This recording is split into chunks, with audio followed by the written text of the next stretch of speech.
And we're live.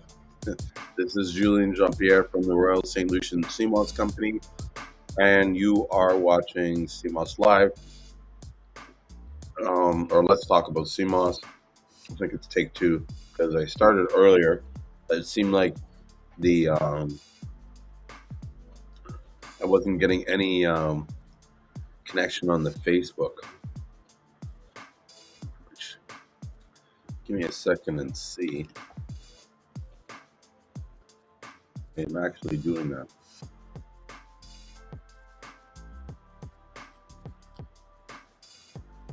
No, I got everybody online. That's cool. So, welcome. I'm going to give it a couple of minutes for some people to kind of get in the room. Let me put out the links. Hello, Anita. Welcome. I'm going to put this link here. This link is going to, for some people, that like sometimes their name is not going to show up because of just the way that Facebook and everything works in this program. And if you want to add on yourself as a guest, you can copy and paste this link. Which, let me see if I can.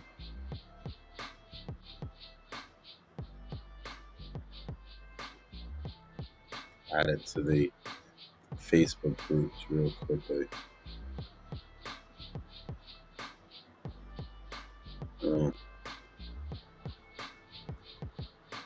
You have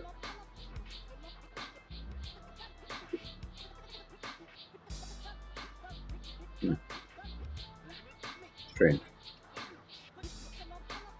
Okay. Just trying to add in the links so that people can add themselves as a guest if they want. Here it is. Do it there. And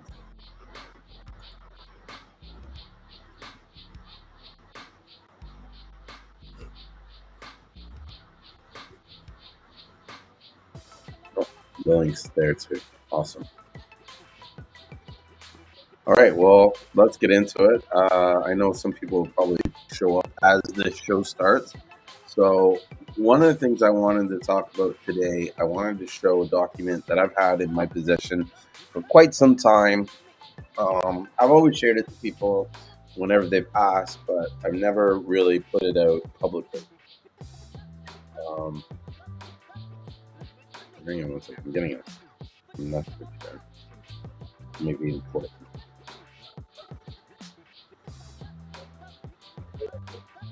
Yeah, I'm trying to make the label because Yeah, we'll do that later. So let me share my screen.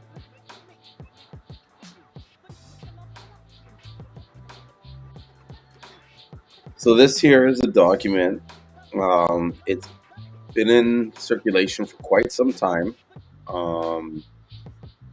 It was put out by the I think that's the Caribbean Natural Resources Institute, and they put out this guideline series.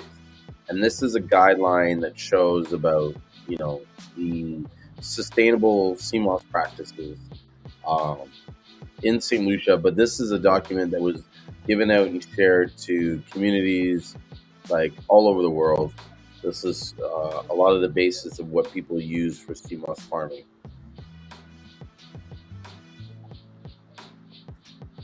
And you can see he's pulling up a line of Echinima there.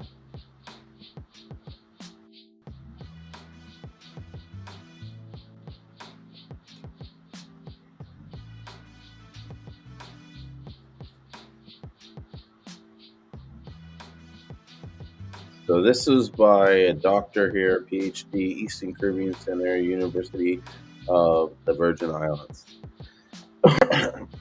It is a credit to the people of the Caribbean that they point out the success of the production and use of Seamoss as being the result of combining traditional and modern approaches and knowledge.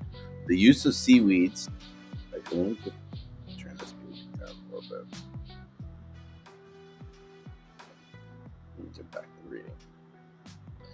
The use of seaweeds for food continues to be popular throughout the region, and the combination of growing demand and decreasing natural populations has become a concern from both the economic and conservation perspectives. In acknowledgement of the need to make the harvesting of seaweeds more sustainable, men and women in the coastal communities of St. Lucia have been participating in the development and refinement of sea moss cultivation techniques. The outcome has been the first example of ancestral maniculture in the region that has successfully adapted by coastal people as a viable occupation.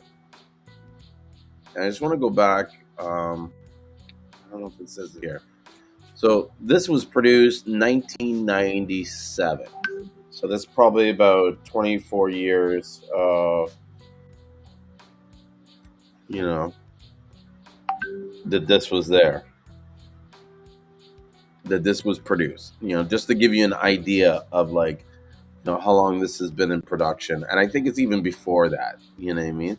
That's probably just the most updated version. Um, Going back here to what we're saying here, the cultivation of sea moss involves men and women in science, business, processing, farming. Over the years, experience that has included working on the science of identifying and improving seaweed stocks and obtaining high quality yields after processing has contributed to the development of a practical mechanism for resource management in the region. The people have benefited economically from their approach to the management of this valuable resource, and the environments of the bays have not been placed under any significant stress.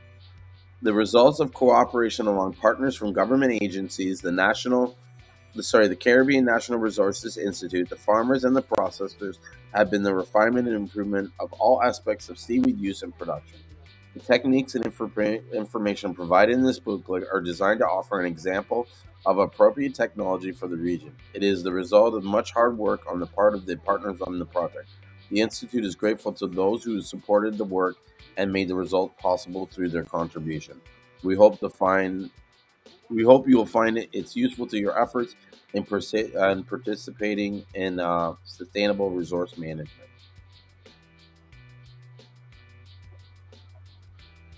Okay, this is something that is actually it's not here. It's actually the next page. I'll get to that. But I'll read this here. The Caribbean Sea. Well, let me see if there's any comments. You guys have any questions? Let me know.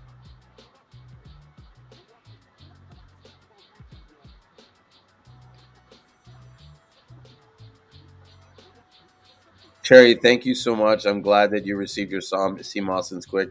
I'll be honest, a few people have been receiving their CMOS a little bit late, and that's only because it's the holiday season, and I apologize for that. We're trying to get them out as quickly as possible, and yes, Rio, give thanks, and so we'll do our best to you know get all orders out as quickly as possible. I'm just gonna open up the comments here so that they can be displayed. So getting back to the, actually, you know what? I want it to be read so everybody can see it. So the Caribbean Sea contains many hundreds of species. About 10 of these are used for food in the region. The most popular are various species of Garcilaria and species of Eukinema. Each of these produces a carbohydrate that dissolves in hot water and then thickens or gels when cooled. In the case of Garcilaria species, the carbohydrate phyllosaccharide is agar. The Eukinema species has a different carbohydrate known as carrageenan. So depending on the sea moss that you get, it's either going to have high like amounts of agar or carrageenan, both that have been proven good for you. These seaweeds are known by different species in different parts of the Caribbean. In most places, they are known as sea moss. In Jamaica, where the greatest variety of species is used, they are known as iris moths. In Belize, they're simply known as seaweed. The traditional use is the preparation of drinks and puddings, but many new products have appeared in the market in the recent years. There are some recipes that are found in Appendix 1. Hold on. This is what I get when I try to connect with the link on my cell. I'm not sure what you get, but I know if you're trying to do it from if you're trying to link to join in the conversation from your cell phone, you need to make sure you give permissions to the web browser to enable your webcam and your microphone and stuff like that. I know some people have had some issues with it. They've ended up using their computer or copy and paste it and put it in the actual the web browser as opposed to trying to join it from like click the link just from Facebook. All right? So if you have a problem trying to join, copy and paste the link into your web browser directly from your phone. And let's get back to the reading. Um, People in the English speaking Caribbean have a very favorable opinion about the nutritional value of sea moss. Chemical analysis shows that these species contain high level carbohydrates, particularly agar carrageenan. People who don't eat these types of seaweeds regularly have little ability to digest these complex sugars, but this inability increases when seaweeds are a normal part of the diet. There are also a variety of valuable amino acids and minerals, but these are easily lost if the plants are washed in fresh water after they've been dried. Right? So there's a lot of amino acids and minerals and stuff like that. And even with the seaweed, like what they're saying in this paragraph is that you over time your body will adjust to taking the seaweed, and I do agree with that point. Like the more you take it, I feel like the more beneficial it has within your life. It's something that it's not like a pill that you just take and you feel amazing. You have to take it and use it for for as long as you can. Like it's got to be like a lifestyle, right? Until the 1980s, all seaweeds used in the Caribbean have been were harvested from the wild populations. However, like many other natural resources, the demand exceeded the supply, and the wild stocks dwindled almost everywhere where they were harvested. For this reason, the government of St. Lucia began a research program to develop methods for cultivating sea moss. The program began in 1981, and in 1985, a group of sea moss farmers made their first harvest from a farm on the southeast coast of the island. Since then, a number of individuals and families in St. Lucia have taken up seamoss farming as a profitable occupation. The technology has also been transferred to people in Grenada, St. Vincent, Dominica, Barbados, Antigua, Jamaica, and Haiti. So, like, this technology was definitely shared among people, and you know, everybody's learning from it. This is something that I want to take um, a little bit of time on and make sure people see this and get a chance to read this because it really shows you know the biology and how CMOS works and what it is so that you understand it. Okay, so CMOS belongs to three major groups that can be distinguished by their dominant pigments. CMOS species such as Garcilaria and Euchinima are reds, and the other two groups are the greens and browns. However, the greens and browns are generally easy to recognize. The color of a species of red seaweed may differ from one site to another, varying from yellow to light brown to purple. Genetic variants of some of the sea moss species may not have the red pigment and are bright green. The shape of the plant and the type of branching is affected by water conditions, which add to the difficulty in identifying many of the seaweeds. This is something I've noticed. It's sometimes really hard to even distinguish between Garcilaria and Euchinima because depending on where the regions are, the water and the conditions and the temperatures, the sea moss will grow differently. And you can look at some sea moss and think it's one species of sea moss and it's actually another. Most of the world's commercial seaweed species are red or brown. Only reds are used in the Caribbean. Like all seaweeds, they have no true roots, leaves, or flowers. Plants consist of branched fronds attached by a holdfast to a substrate such as a rock or dead coral. The holdfast anchors the seaweed but does not absorb the nutrients like the roots of a flowering plant. Okay, this is something that is like, you can Google this, you can research this, you look for this, you will see many times over people have repeated this fact that the holdfast is has no ability to absorb the nutrients. So, in a sense, there's no way for the minerals to get the nutrients from the rock, right? So the holdfast is just there to anchor the seaweed and to keep it from floating away, basically, because as the currents go back and forth, the sea moss is waving sort of like in that water, right? So the holdfast does not absorb nutrients like the roots of flowering plants. The entire seaweed plant absorbs the nutrients that are dissolved in the surrounding seawater. This is an important feature in the farming of seaweeds, as cutting from plants can be anchored by any substrate, such as rope or nets, as long as the water conditions are suitable. Seamoss has a complex life history which includes both sexual and asexual phases. There is an alternation of generations from identical looking male and female plants, which produce gametes for sexual reproduction, to other identical looking generations, which produce spores. In addition to the free living plants which grow mixed in population, there is a small parasitic phase develops within the female plant. This phase can be seen in the reproduction female plant as small bumps on the branches. Spores are released into the water and drift until they become in contact with a surface that is suitable for them to attach and germinate. The sediment and germination of spores is the means by which the species spread and colonize new substrates. The most common substrates for spore sediments are rocks, stones, dead corals, and shells. But some species can be found growing on almost anything, such as discarded a cloth, plastic, tires, rope, bricks, and wood. When the plants are growing, they may change color. The amount of the red pigment in the plant is affected by the amount of sunlight that they are exposed to, and the amount of nitrogen, a nutrient, that is available. Bright sunlight bleaches the plants to a pale straw color. A good supply of nitrogen, for example, from runoff from heavy rain, allows the plants to produce more of the red pigment. Thus, at any time, the final appearance of the plant is a balance between the effects of sunlight and nutrient availability.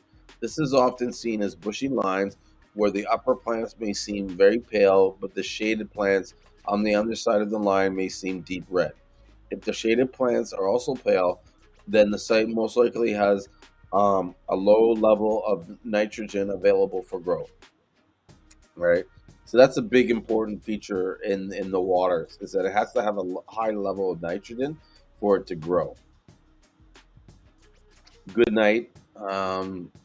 Let me see who that is. I can almost tell it's a St. Lucian, because most people would not say good night like that.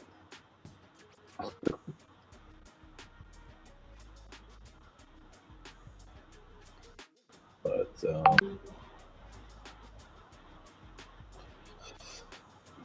let's go back to a little bit. And then, if anybody has any any questions about CMOS that you want to ask or get into, we can definitely deviate from what I'm reading here.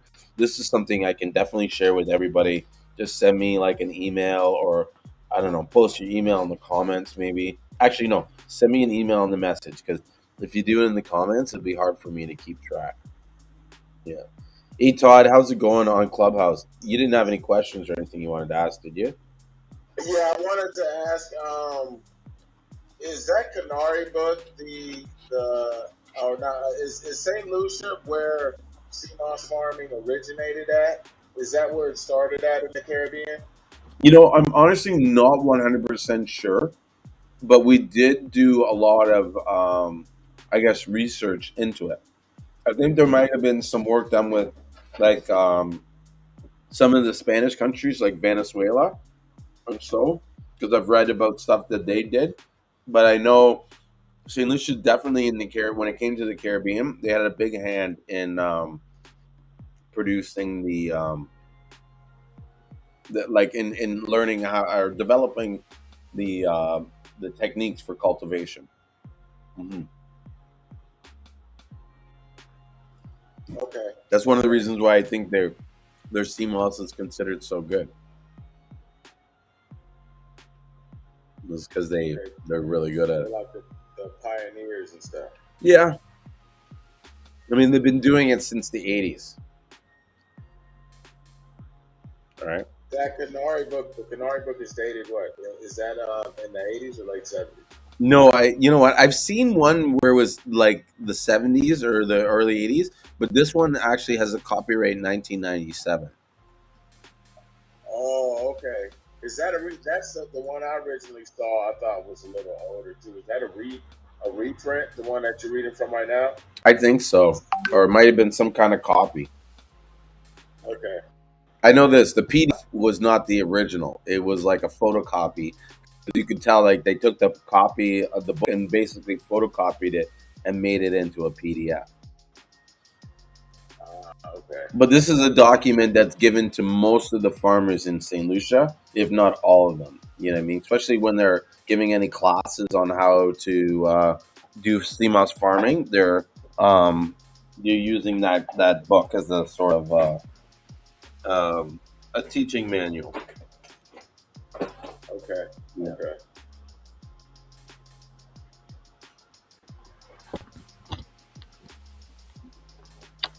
Yeah. So you have the copy too?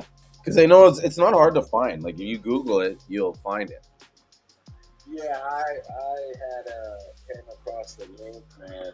Probably I want to say maybe late spring, early summer, you Mm-hmm. know, and started, reading through it and everything. And that's when it first came across my radar, you Mm-hmm. know. And so, but like I said, I left a comment in your group. I'm Rufus Masters in your group.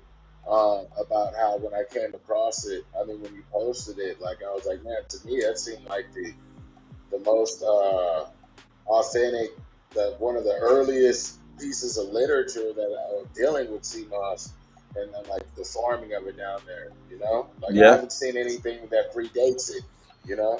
No, no. There's a few documents that I have like that are sort of like after that, but Uh that huh. is sort of like yeah, the like sort of like the original manual.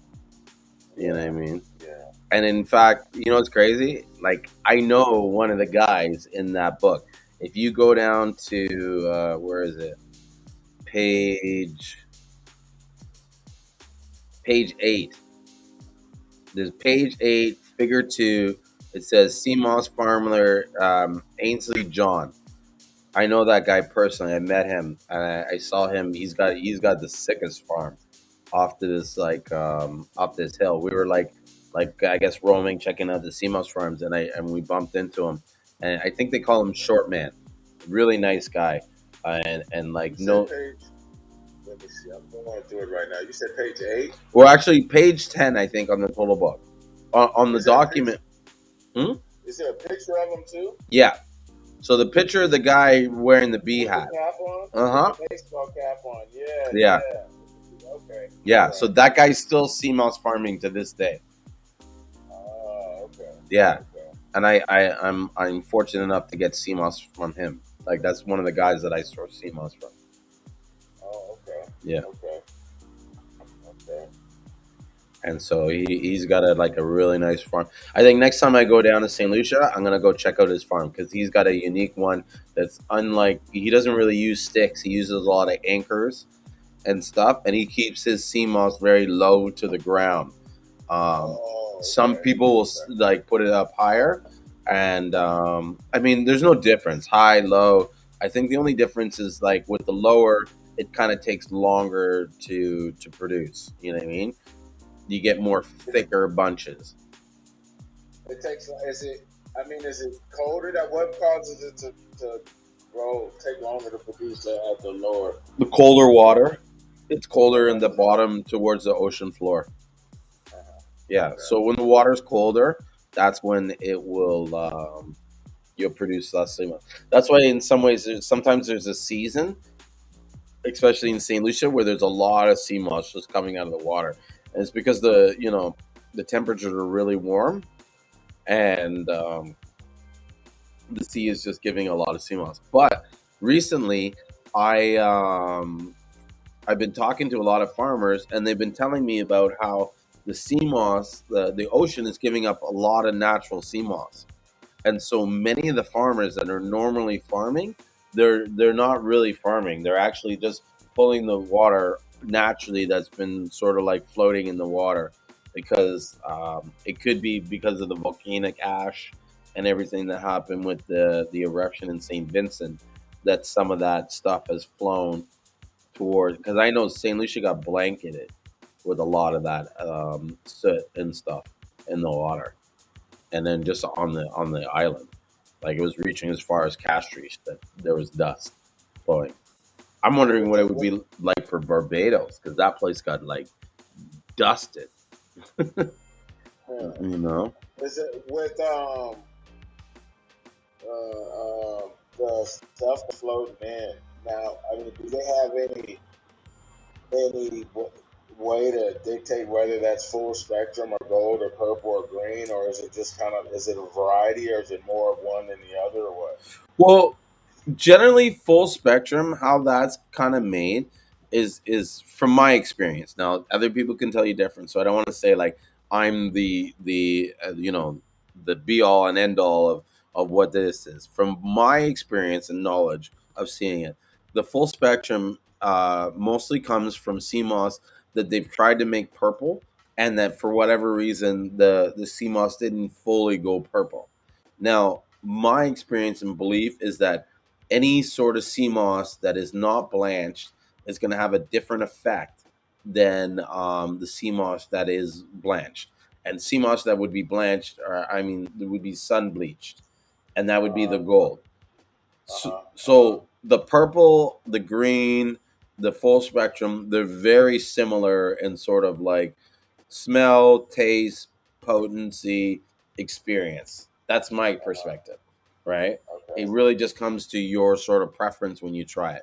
I think that the full spectrum comes out a little bit more mild than the purple when it comes to like the overall ocean smell and taste. Uh The huh. the green, from my experience taking on its own, it's a heavy detoxifier. I was like constantly like definitely having a lot of bowel, like it just washed me out. You know what I mean? Okay. And so Okay. I feel like if you mix the full spectrum with all those three kinds, you would get like a almost like a broad spectrum of the different Okay. phytonutrients and color. Like I don't have any proof of that, but that's just my sort of take. You know what I mean? Yeah. Yeah, Yeah. Okay. Okay. yeah. Someone asked earlier too. They wanted to know if I think it's better to boil or blend. Um, I blend. I don't boil. My dad boils. He swears by it. Now, I have no proof whether one or the other is better. Maybe I should try and take a taste test or something, like 2 weeks on one, 2 weeks on another. But I don't know. My curiosity is whether or not boiling it would unlock certain things, properties in it that might not be bioavailable in the blend form. Mhm. Yeah, I don't believe this idea that it will reduce nutrients and stuff like that, because for the most part, everybody that's boiling it, they're boiling it in the same water that they're almost soaking in it. Oh, hey, Moss King, I didn't even see you there. What's going on now? I just tapped in. Yeah. So yeah, as I was finishing saying, I think like boiling it, not boiling it, it really comes down to your choice. I'll say one thing for sure: all the Caribbean pretty much boils it. Like my partner boils it. You know what I mean? All the farmers I know boil it, so it can't be that bad. Yeah. Yeah, yeah. So what are you saying, Mosking? Just cooling, man. I I was just hearing you when I was trying to log in, talk about the green Seamoss. I'm about to make up a batch of that for myself this week. Because I remember you saying before that you felt like it was a good detoxifier. Hmm. So I'm about to make up a batch of that this week for myself. Yeah, maybe I should try some too. You know what I mean? Because it's been a while. I've been, you know, Doing your living in the thing. world as you speak.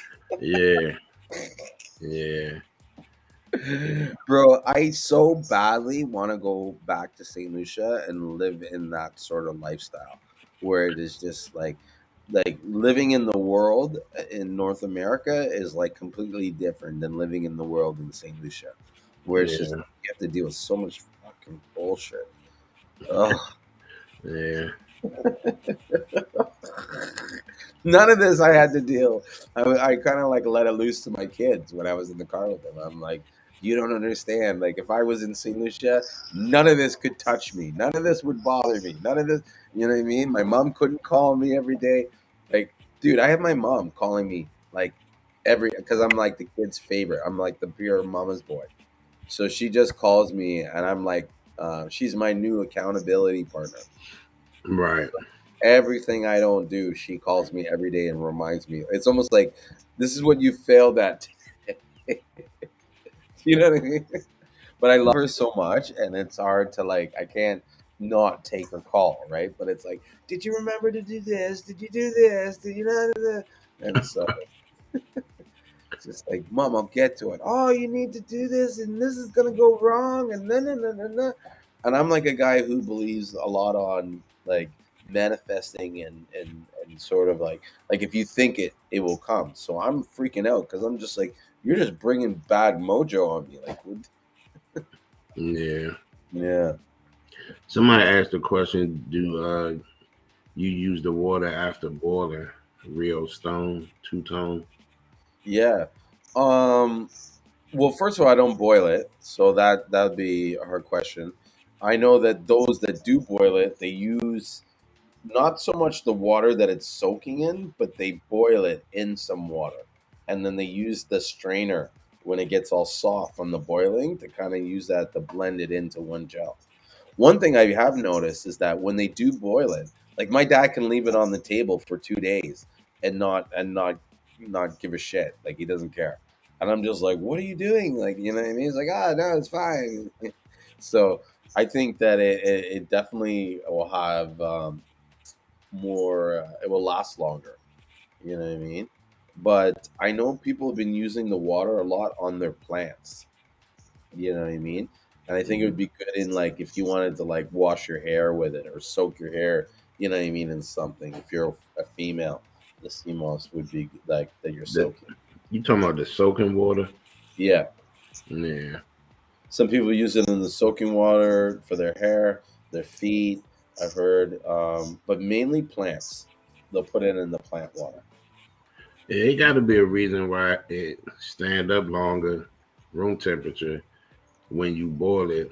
But I think ultimately it boils down to how thoroughly you first rinse it, and then when you soaking it. Because I know me, I change my water like maybe 3 times in between while I'm soaking it. You Hmm. know, and really like Like cleaning rub it. it. Yeah, cleaning it real thoroughly before I actually turn it into a gel. So it just really probably just depend on how clean it is. You know, Hmm. because I don't know if everybody go through the same process of really trying to make sure that their sea moss is clean before they turn it into a gel. It just depends. And it even depends on the species in the region, right? With a lot of the sea moss from St. Lucia, it's different than some of the wildcrafted or some of the stuff that you would get from Jamaica, because a lot of that stuff will like inside the branches or fawns or whatever you call them, they would like trap silt like from the ocean, they're just dirt, Hmm. and it Yeah. just gets caked on it. One of the reasons why they're using Eucadima and Garcilaria is because that has almost like a slime on it that allows this, like when you wash it, it just kind of falls off and doesn't stick to it. Hmm. Yeah. Yeah. It's good though. Some of the stuff that you was reading out of that manual, I'm, I'm almost in awe that still, it's such a huge argument about Seamoss and rocks. Yeah,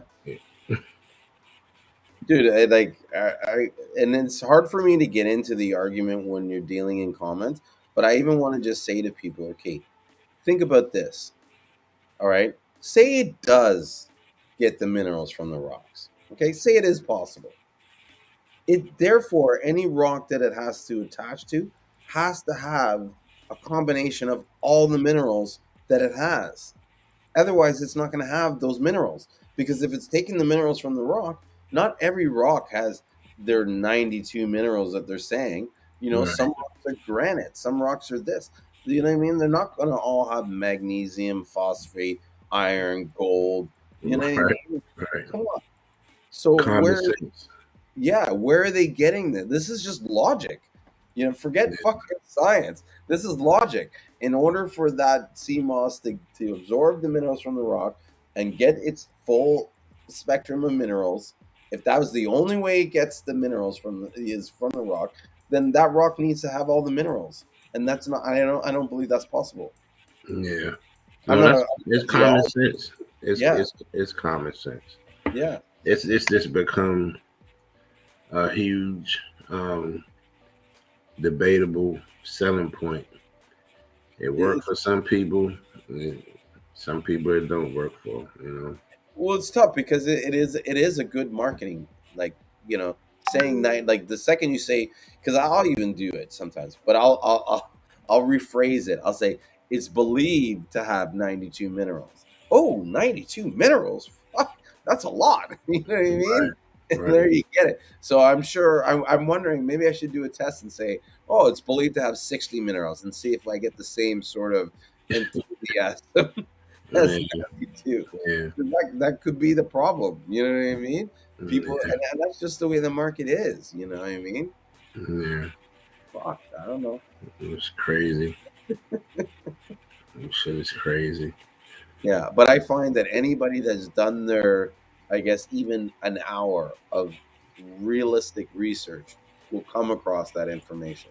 Hmm. Yeah, you spend an hour on Google, I guarantee you, you read 5 websites, you'll find that information that it cannot get it from. It gets it from the dissolved minerals from the water. It's an algae. You know what I mean? It has no root section. So even when you break like a piece off, I can break a piece this big of the sea moss, of a branch of sea moss, attach it to something, and it will continue to grow. Mm, Yeah, without a substrate, without a hold fast or whatever. mm, Yeah, as long as it thinks it has it, it's gonna continue. And even if it doesn't, the shit flows around like timbleweed, like all over the ocean. You know what I mm, mean? Like you're walking around, you're stepping on it. That's how it washes up on shore. You know? mm. Yeah. So, I know you was talking about the quality control group. You know, Yeah. that's a big project, right? Huge. It's a Bro. big project. Yeah. Um, One of the things that Rick had brought up last week, he was saying, "Oh, well, you all know who I source from, Mhm. but he was saying they do a moisture test. Like, is that something common that people do, um, or you feel like it should be done with all CMOS? Like, how do you feel about that? Yeah. I'm not sure how they do the test. I think that if the test is affordable, yeah, it could be done. I know that most people will, like, even for us when we buy the CMOS, we know just from a feel, like whether or not it's too wet or it needs to be dried more. And Mm-hmm. so it's not uncommon for us to say, hey, take it back, come back in a day or two, and you know what I mean, when it's dried properly. Like Mm, most of these guys, I mean, like I don't want to say anything. I'll just say this: I'd like to see how they do the test and how much the test costs, because I know it does get expensive if you had to test every batch. And for the most part, most of these guys know. I know from feel whether or not a CMOS is too wet or not. You know what I mean? Just from yeah, feeling. If you've dried enough CMOS, you'll know what consistency you need to get it in order to get that proper balance. Because at the same time, if you get it too dry, you know what I mean. It's not not to say appeasing, but it's like it gets really fluffy. It's tough to pack. It's not manageable from I guess a commercial perspective. yeah. No, I know exactly what you're saying. Yeah.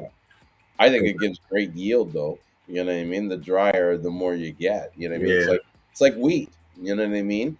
The yeah, fluffier the wheat is, the more you're gonna get. But at the same time, sometimes that wheat that has a little bit of moisture is gonna have more like terpenes in it, more oils and essence. You know what I mean? And hmm, so, do you really want to have that? I have no proof of that. You know what I mean? And I feel like the dried sea moss is just as good, but the market likes it a little bit moist. That's a fact. yeah, yeah. It's- Well, you know what I mean? it is more manageable. You Yeah, know, they complain about it being able to put into their bags and it not fitting in, and you know what I mean. And I get yeah, it. You man. I know. mean, I like I was telling you, this was my first time experiencing like that side of it. Because when you used to get something and it's just a consistent, um,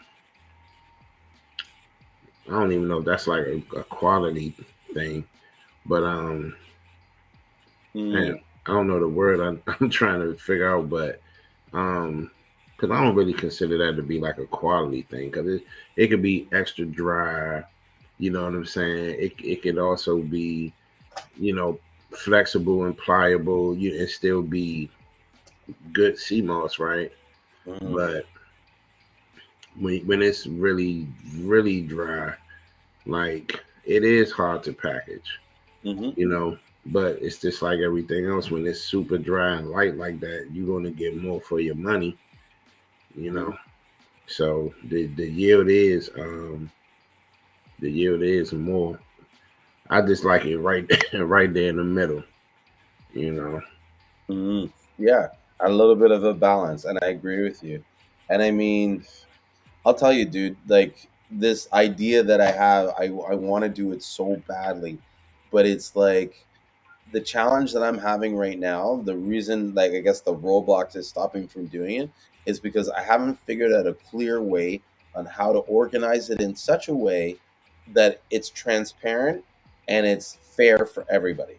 Mm, You know what I'm saying? You got to go at this delicately because you don't want to be the guy that's kind of facilitating all this stuff and you're the one person that's all benefiting and no one else is.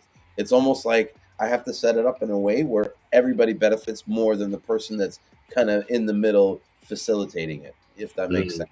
You know what I mean? Because yeah, otherwise, you'd be questioning it, you know? but but my perspective is that you know, you gotta want to submit to structure, right? Because at the end of the day, somebody got to sit at the top because everybody is not going to be capable of doing the same thing, Mm-hmm. right? So, like you on the ground in St. Lucia, like you'll be the one. I mean, of course, okay, you're in Canada, right? But you Mm-hmm. got roots in Canada. Your guy is, I mean, you got roots in St. Lucia. Your Mm-hmm. guy's in St. Lucia, right? Mm-hmm. So that's a given, you Mm-hmm. know. So from a quality control perspective, that would be more on your shoulders than anything, you know, like myself and whoever else would just be having to trust your eye, trust your guy who we've never met. You know what I'm saying? Um, Well, and that's the thing too. I plan to, if we put this off the ground, to put everybody in somewhat direct contact with him. You know what I right, mean? It wouldn't be something where I'm the gatekeeper and you have to go through me to get to my. You'd have full access to my guy because in some ways you need to properly explain to him what exactly you want, so he gets it, and he'll get it. Like I'm 1,000% confidence in him. You know what I mean? But I like the idea of it just running across the board. Like I don't know, it's just like the street shit. Like it has to be uh, a protocol and a structure for everything. Well, So yeah, sorry to cut you off, but one of the things that I see that I want to try to eliminate because I see it's hurting both sides is the shipping. Do you know what I mean? Like if we could console all this CMOS into one sort of area, bring it in one time, that's one custom fee, one shipping fee. You know what I mean? One everything. Then that eliminates because some of these guys are buying 20 pounds and they're paying almost the same price as the CMOS as they are in shipping. Why is this shipping guy getting the money? right. Do you know what I'm saying? Like, maybe you pay a little bit more, but we make sure that the people on the ground who are submitting the CMOS are getting paid a fair price. But how do you? But how do you? Exactly. How do you break that up? Right? I don't Because know. in terms of like, okay, so let's just, and I'm just throwing any number out there, generalizing it, right? So say you get in 4,000 pounds, right? And then it says six of us. You getting 4,000. This person getting, I don't know, 1,500. This person getting 300. This person getting 200. Are we allowing somebody that's getting 20 pounds in that circle? I don't think so, or at least not at the same price that you guys are paying. Right. I think part of the problem with this market is that the guy that's paying 20 pounds is paying the same price as the guy that's paying 1,000 pounds, Right. right? And at the end, even though he's paying that price, when it comes down to it, he's still paying more.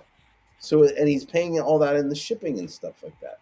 Because I Mhm. know when it comes to most of the shipping ways, Amerijet, American Airlines, or whatever, the first 100 pounds is the same. Whether Right. you do 10 pounds, 100 pounds, it's going to be the same price. Right. And you also have to pay like the hacks fee and this fee and like it's ridiculous. Yeah. Oh, it's crazy. Yeah. But Shit in between the air yeah, freight and the handling fee is almost $300. Almost. You know what I'm saying? yeah. But It's right if I around yeah, 275. but if there's a way to bring it in bulk and even just have it waiting there, so you just call me and say, "Hey, ship it to me," and in 3 days it's there to you. Right.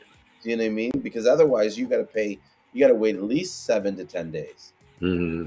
You know what I mean? Depending on, well, it's like if you call on a Friday, maybe you can make the shipment on a Tuesday. Yeah, unless you guys are shipping on Amerijet, which might, or not, sorry, American Airlines, which might be a little bit more. I think those guys go out daily. But Yeah, because I don't know. I do. It's like maybe 2 to 3 days for yeah, me. but then you still have to go and pick it up from the airport. Yeah. You got to Yeah. pay your custom broker. That's a Yeah. couple $100. Yeah. The truck you got to rent. What if you could get it just shipped to your door? Boom. That would absolutely work for me. You know That's what what I I'm mean? saying. You know what I mean? And you just pay like a shipping UPS from a place like New York or Miami or something like that. Yeah. You Yeah. know? Yeah.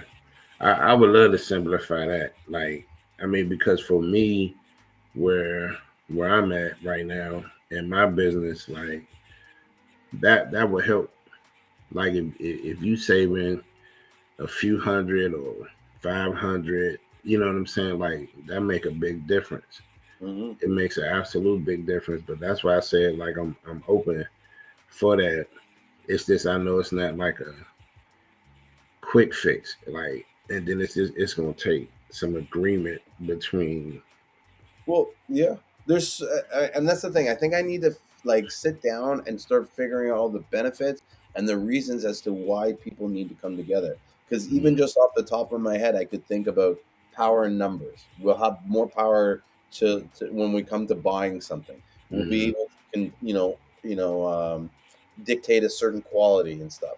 But that's another thing too. I want to see like there needs to be somewhat of a grading system in this industry where what I mean. CMOS that would be what I would consider B grade is not selling for the same price as A grade.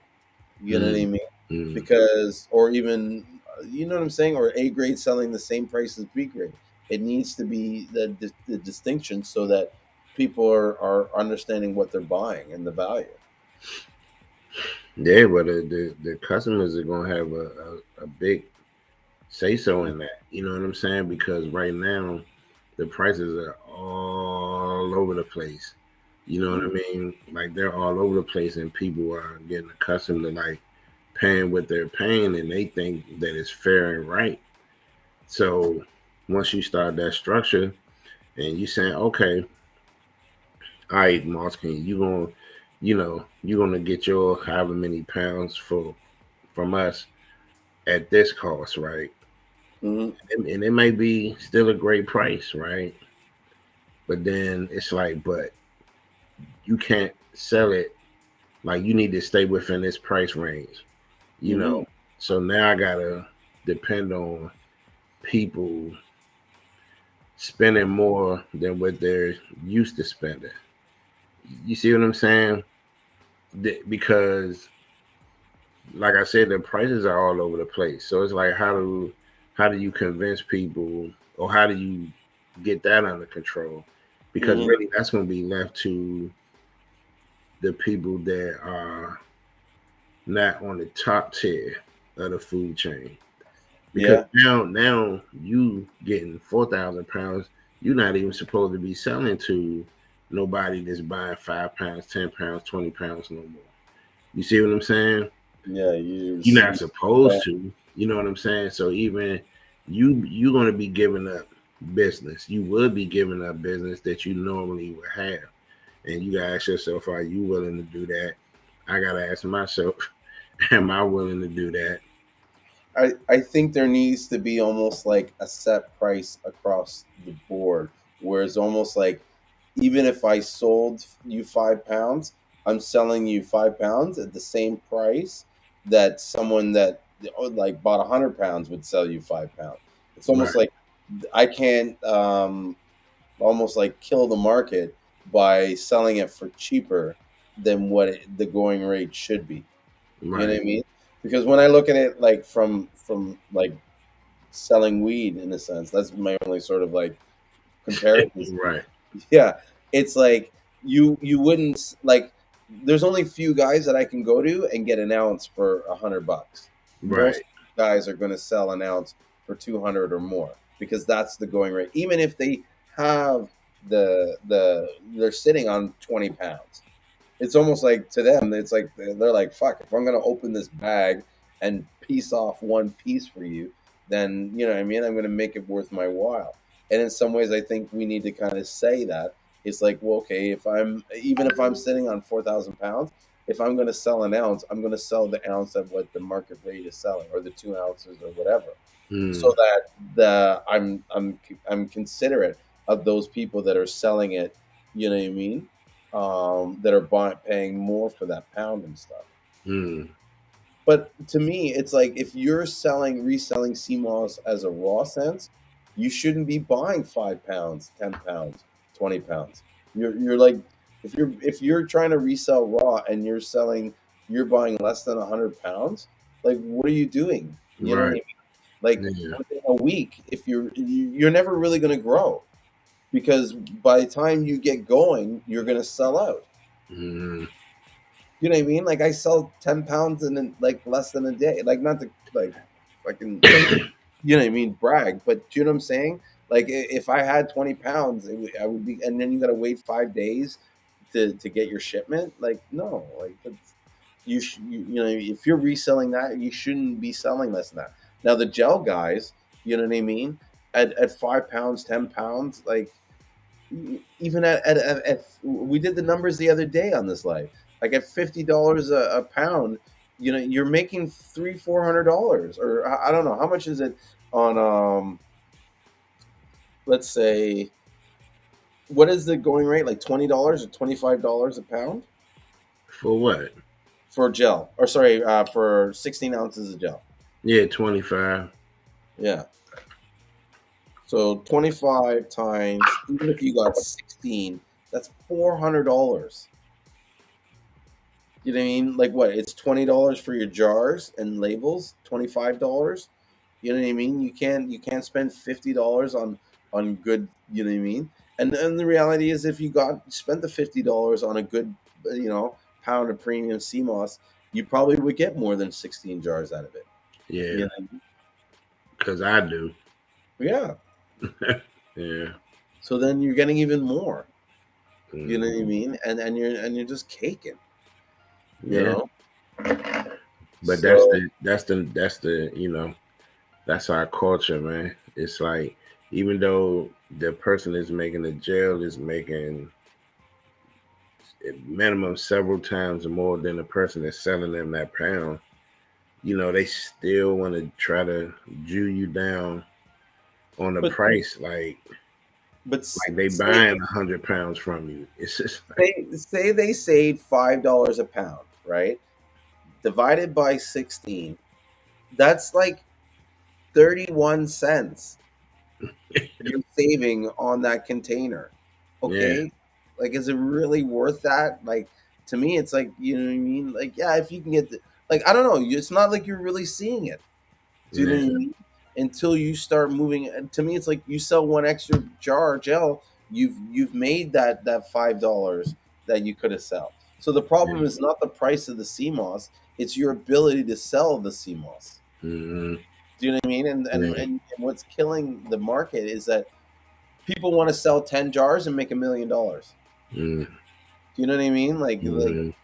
like do the work, guys. Like And sit down with a calculator and scale and understand like what you're actually paying and profiting from yeah, it. So, so that it makes sense to you and you really understand, which probably over 80% of the people that sell CMOS not doing that. hmm So, Ricky's right, man. We're underpricing this product. You yeah, know, a pound should really go for almost $100. You're making $400 off the gel. right, You know what I mean? right. That's why it gets so tiring, even going back and forth with people, because it's just like sometimes it's just not worth it. You know what I'm saying? Like, it's just not worth it. It's just not to respond, not to answer some of the questions. It's just crazy. Really is. My boy in DC was telling me they sell nickel bags of wet sea moss at the health store. Yeah, man. Like they sell those little mini 2 ounce bags or whatever bags at every health Hmm. store, at every Jamaican store.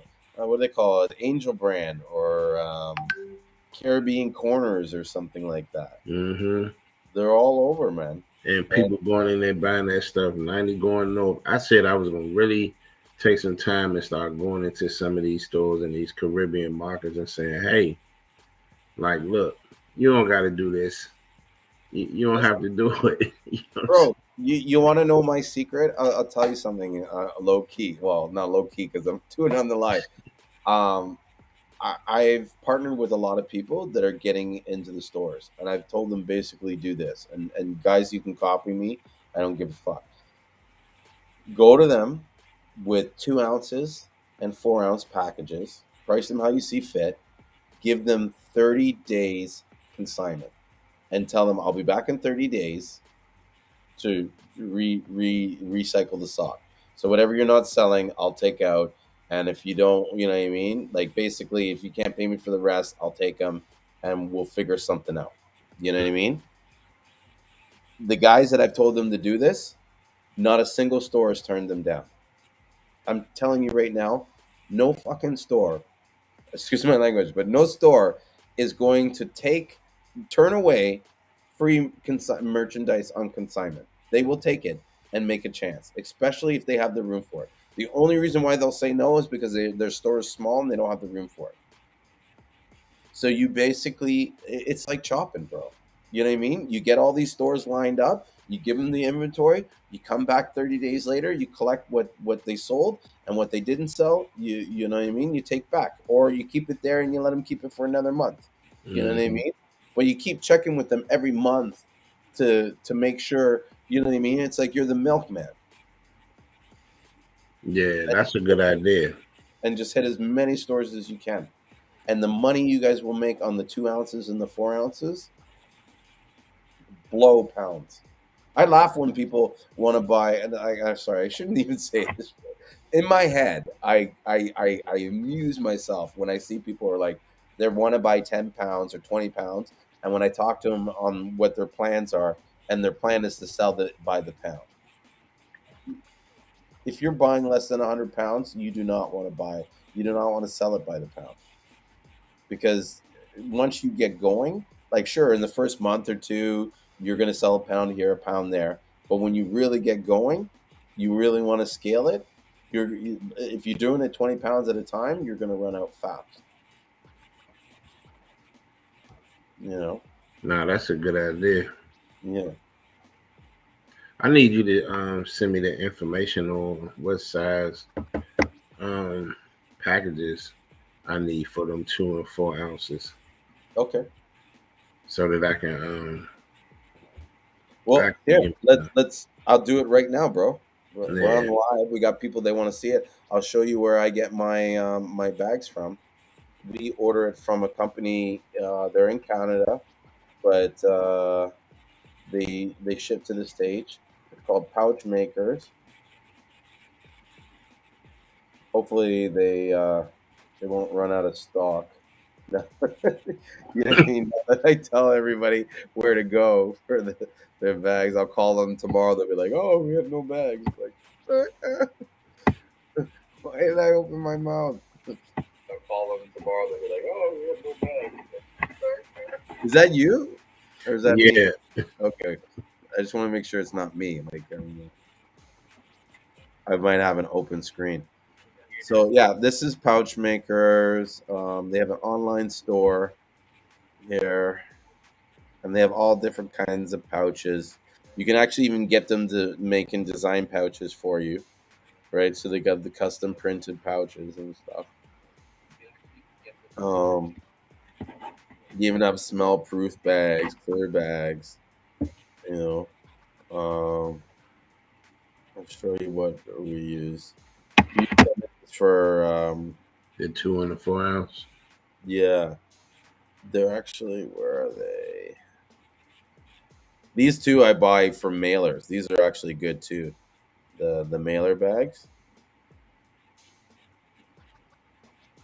It's just the main page up now. You haven't pulled up. Oh, I have to go. You click the button like the bags. I think it's the no. I think I passed them.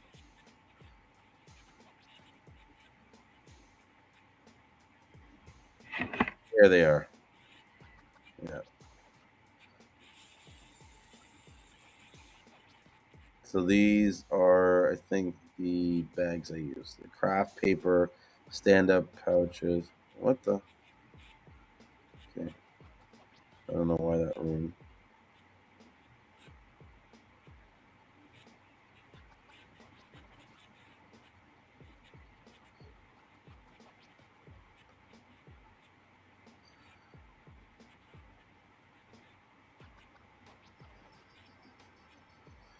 So the bags I use for the 2 ounce and 4 ounces, I use the 250 milligram gram bag. So that's the measurement. Can you see that measurement? Nah, it's not coming up on the screen. Oh, hold on. Maybe I'm. You know what it is? I opened a new window and I didn't switch the window. Here I am, like I'm going through all the things you're like looking at. It hasn't even changed the screen. You're probably like, "What the hell's going on?" Let me fix that.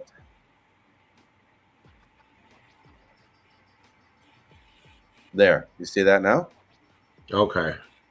Yeah. So these are the bags that I use. I lied. I use these ones and I use a white one. So all the gold sea moss goes in a brown bag, and then all the colored sea moss I put in. I think this one, the white one. And that's the 250 gram. Yeah. So the 250 gram, I put the 2 ounce and the 4 ounce in,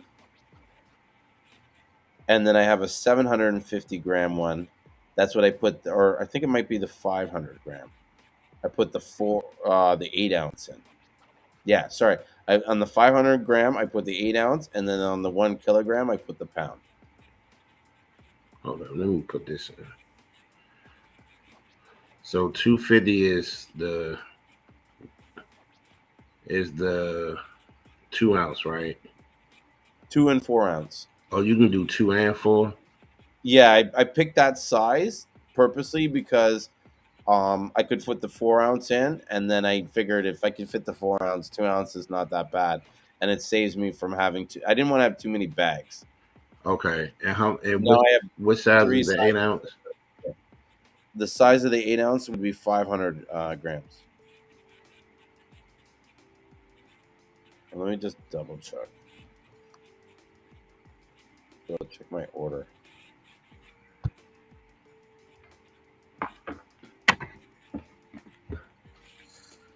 Mm,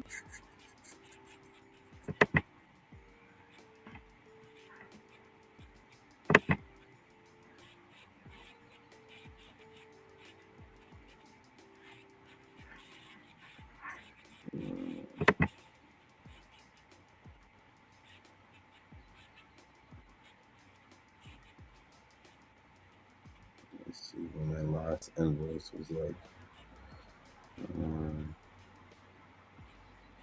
yeah, so it was the five. It's the 250, the 500, and then the one on the 1K. You said the 250, the 500, and it's another one.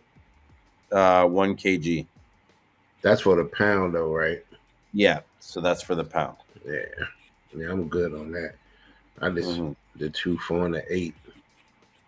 Yeah, and so this would be the measurements, because even though I say 250 grams, like you have to make sure you get the right measurements, right? Mm. 160 millimeter width by 230 millimeter height, and then this 45 millimeter for the grommet, or the bottom, the gasset, which would be this measurement like this.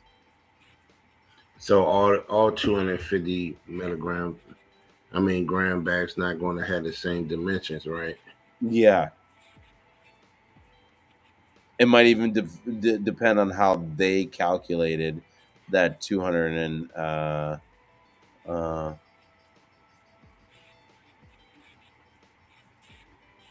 yeah, sorry, I'm just reading a message. um yeah, so it might be different, like someone might define the that size for 250 grams different than how these guys do. I don't know. You know what I mean? It's just Yeah, good but basis. So for 500, it's 130 Canadian. So it's probably about 110 for a box of 500 bags. that's great. Yeah. Then there's shipping. I don't know how much, but I don't think shipping's going to be too much for you guys. You know what I mean? Right. Yeah. Oh, you can select the size. Oh yeah, you can do different sizes. You can even pick 750, 1 kilogram. No, I'm saying so. Wait a minute, unless I'm tripping. Hey, welcome Sean on the. Oh, he left. I didn't even see him. He's been chilling there. Sean was actually in the clubhouse room. Yeah, You should come on the live stream. yeah, he should. Yeah.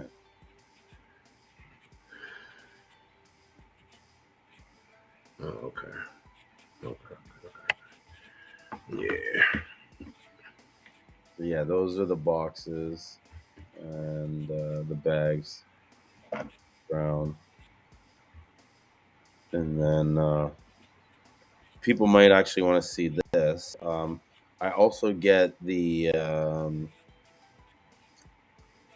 spout pad things. So these are the ones I'm using, the 16 millimeter, but I'd actually would probably get them smaller now that I've gotten them. I found that the pouch containers, the thing might be a little bit too big.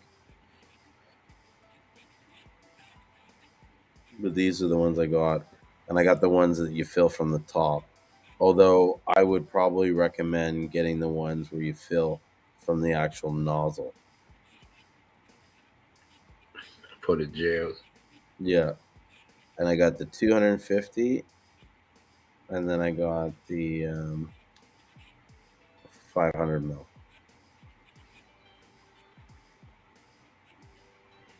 But you can see it's like for 250 bags, it's $1.25 Canadian.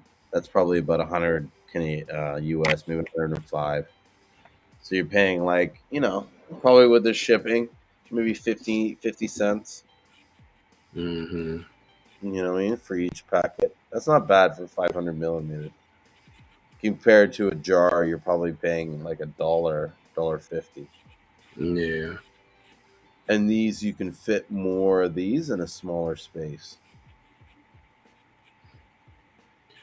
Did you see Candy's question about No.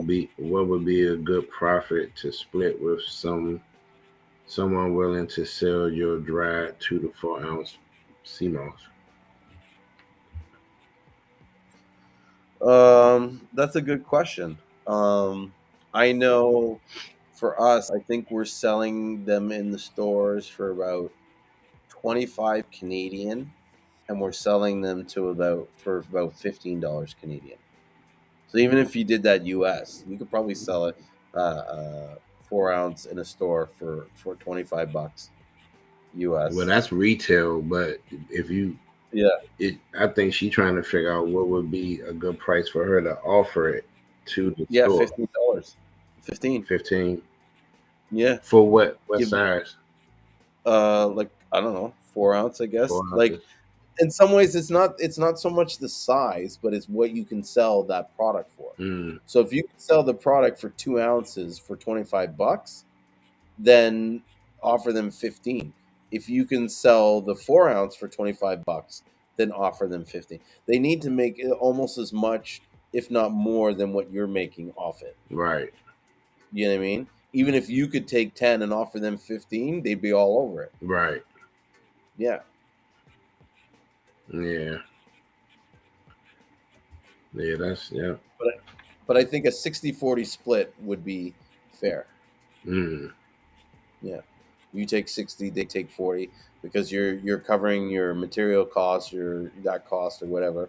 But, you want to give them a good enough incentive that they're going to sell it mm, because in the end your profit's going to be numbers based. You know what I mean? If you can get yourself into 1,100 stores, then you know what I mean? Even if you made say you got into 100 stores and you were making $5 off each product, and each store was selling $10, like you're making $50 off each store a week or a month. right. That's 50 times 100. That's 5,000. Even if you made that in a month, that's fucking good money. Yeah. Do you know what I mean? Who wouldn't want to make an extra $5,000 going over to dropping off CMOS to 100 stores? You could probably pay a guy $1,000 to go drop them off for you, and you don't even have to touch shit. Mm-hmm. You know? Shit for some. I mean, I take an extra 2,500 a month, Yeah, 2,000. You know what I'm saying? Like that's money that you normally may not be seeing. You know, yeah. and you But don't even that, got to be in 100 stores because so many of these stores are selling bullshit. You know what I mean? And then hmm, you come in with a product that you know is it's gonna got legs on it, firm legs. You yeah, just putting them in position, and you already taking out the overhead of them having to go find it, look for it, get it shipped to them, or whatever the case may be, and you give them a premium product, it's money to be made. Mm-hmm. And I tell the guys that I sell to, I'm like, dude, I don't give a shit what anybody says. No one can talk to us. I'm telling you right now. Anybody tells you that Seamoss is garbage, you call me right away. I'll get on the phone and set them straight. Like when it comes to that Seamoss, no one's getting better. Like they might get the same quality that we're getting, but no one's getting better quality. Yeah. That's a fact. Yeah. You know what I mean? That I know. Mm-hmm. Yeah. For sure. So, and that's the thing. When you get that kind of level of quality, you can put it in the stores, and you can say these this gummy shit, this you know what I mean, this wet stuff. It doesn't hold can't hold a candle to it. That you know. Yeah. Hey, what's up, Sean? I see your muscles popping in the picture. He's on Clubhouse. You know Sean Wilson? Yeah. Yeah. Yeah, That's my man. Yeah. yeah. Thanks for joining in and on the conversation. What are your thoughts? Like, I'd like to hear your opinion on things. What we've been talking about. I just been saying, enjoying the conversation. Pretty much piggybacking off everything y'all saying. Just My taking thing, notes, eh? yeah. Nice. I'm be going to each store that I could possibly walk into, be like, hey, how you doing? You ready? Have you ever heard of Seamoss before? Hey, here it is. It's a great product, just like you guys said. And I'm going to be hitting the ground running, man. Well, that's what I keep telling people. It's a numbers game. The more people you put this into their faces, you know what I mean. Right. The more results you're gonna get. If you're not showing it off to people, then Right. no one's like. That's why you're not getting sales. You know what I mean. Mm-hmm. But you're doing the. Didn't you do the pop up shop, or was that someone else that I thought? Oh yeah, I'm doing a pop up shop anywhere, like you said, anywhere I can get in it. I'm gonna be there and show them my product, and it's gonna sell itself. It does. Taking the benefits, selling itself. That's what I love about the Seamoss. Once someone tastes it, once Yeah. someone tries it, like they actually try it, like for a day, Right. sold. Mm-hmm. You know what I mean? My brother is the biggest fucking critic. Okay, for him to be on board on CMOS, I know I have a winner. You know what I mean? And he was loving it. Right. Yeah. If you have those people, when you get them bought in, you like, oh, I know this for sure. That's a good product. You know what I'm saying? Facts. Yeah. Facts. Yeah, I can't wait.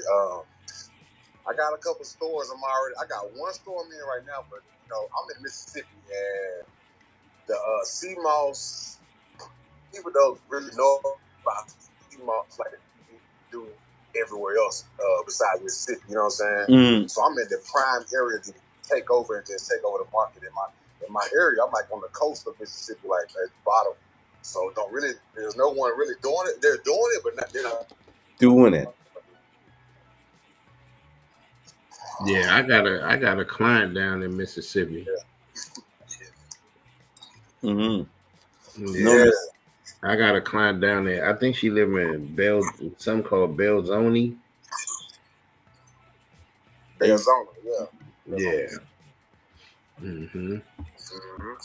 There's a lot of people doing Seamoss, and you know, but I haven't seen too many people doing like Seamoss with the herbs. I'm trying to bring the herbs to the game, like the elderberry and the bladderwrack, or and the ginger and stuff like that. moringa. Moringa, you know, I got a lot of research that I'm getting ready to start doing. Like the moringa's really good because I've been doing some research on the moringa. I am like mystified that people are not like illin over moringa. You know what I mean? Yeah. Moringa's sick. Like it does Keep so talking much. about that moringa. Yeah. Oh no, wait! I'm gonna build a moringa farm. That's when I'm really gonna start pushing it. But it's like I've tried it in a tea, and it's great stuff. I love it. Like especially with the Seamoss, it's like a 1-2. It's like a combo right there. Yeah. Boom. Yeah. So hey, what's up, Leah and Maria? Welcome, guys. Leah, did you have any questions at all? Did you want to ask about Seamoss? No, I'm just kind of listening. I make Seamoss Joe, and Yes, the moringa. I use moringa powder and also spirulina powder. Nice. Uh, I I just make it for my friend, my family, and myself and my husband. But haven't thought about starting to really market out and make a living, or just have some kind of monetary value from what I'm doing. I sell it really cheap, like $5 for a 16-ounce jar, That is because I cheap. don't want to. I'm doing it out of love, for the Mm. people around me, and I want to inspire them to. I want to inspire them to have healthy habits. So, but it's just nice to listen to um, other people that are in the Seamoss world, and get ideas and stuff from them. That's all. Hmm. Well, hey, listen, just it's good that you're selling it for an affordable price, but at the end of the day, it is your time and your energy, and as much as you want to like help people and sell, you got to make sure that you charge a price that is, I guess, retrospect to the amount of work that you're putting in and the effort, and to make sure that you can continue doing it. Because if Yeah, you not making enough money to survive, you know what I mean, you're not really helping any. You know what I mean, like you're gonna burn out really quick. Yeah, no, I understand what you're saying. I make theirs when I make mine, so I don't feel like it's a lot of extra effort. Hmm. And so when I buy like a 4-ounce um, container of the Seamoss, it'll run me, because I'm on a subscription for it, so I save a little bit. So it only runs me like $24, Hmm. $25 for the 4 ounces. And so when I prepare 1 ounce, it makes enough for like 3 members of my family.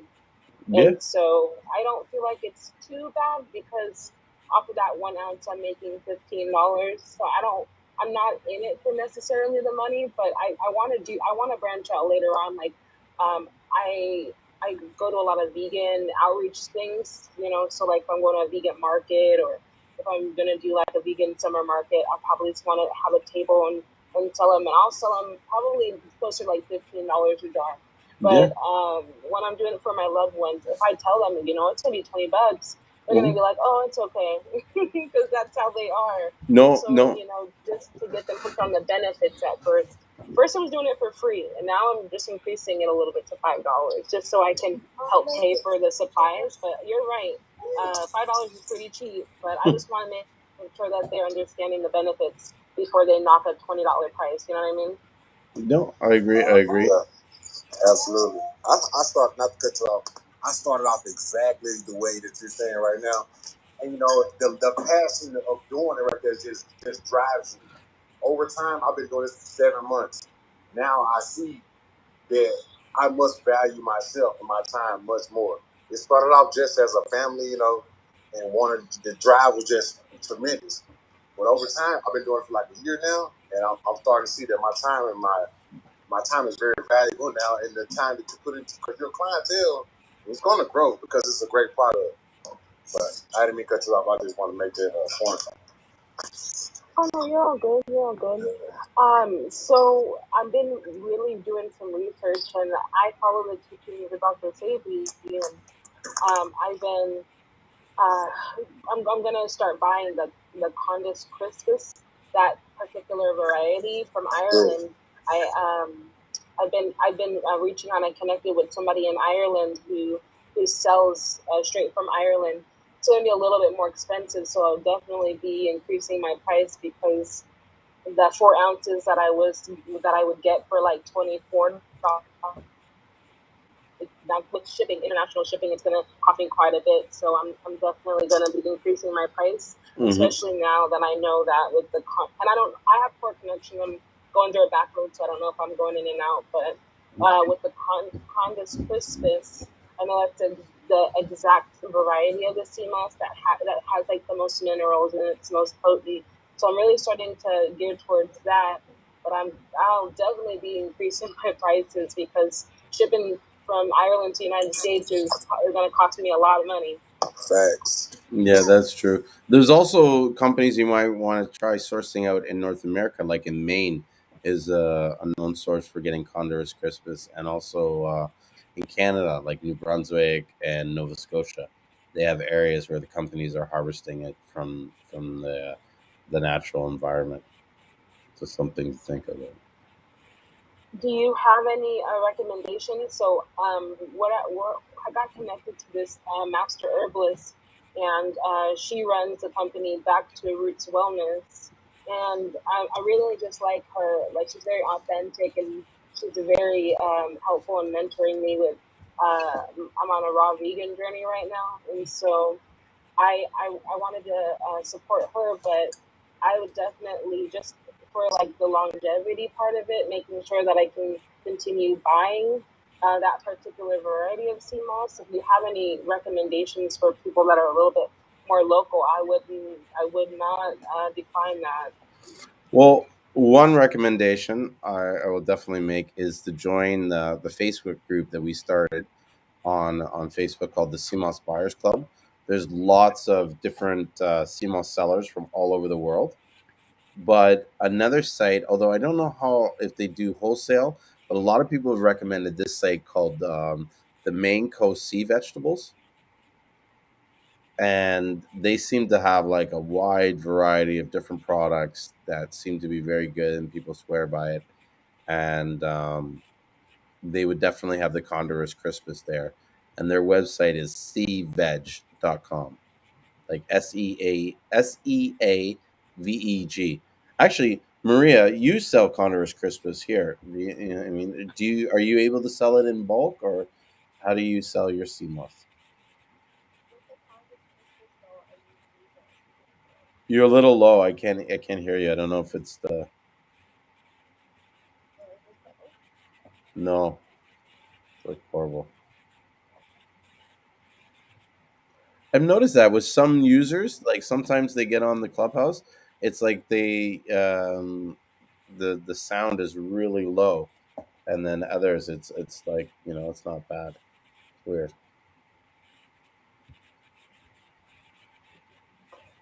I think you might be coming back. But no, thank you. I did just check that the seaveg.com, and they do have the Condors for space at a decent price. They even have a sample you can buy for $2, which I think is really nice because I like to test the integrity of the product before I buy in bulk.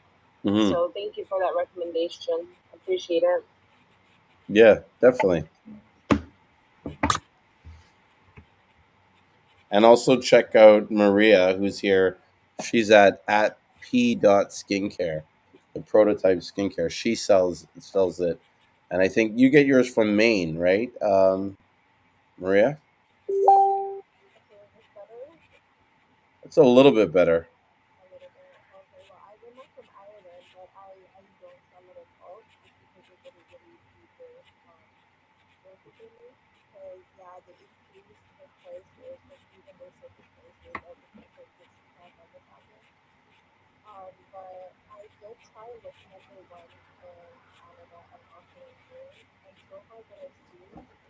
Only do seasonal. So I'm still looking for more that's a little bit more local instead of getting from Ireland. So yeah, just a heads up. Can you repeat what you said about when you were looking to source from Maine or Canada? It kind of cut out.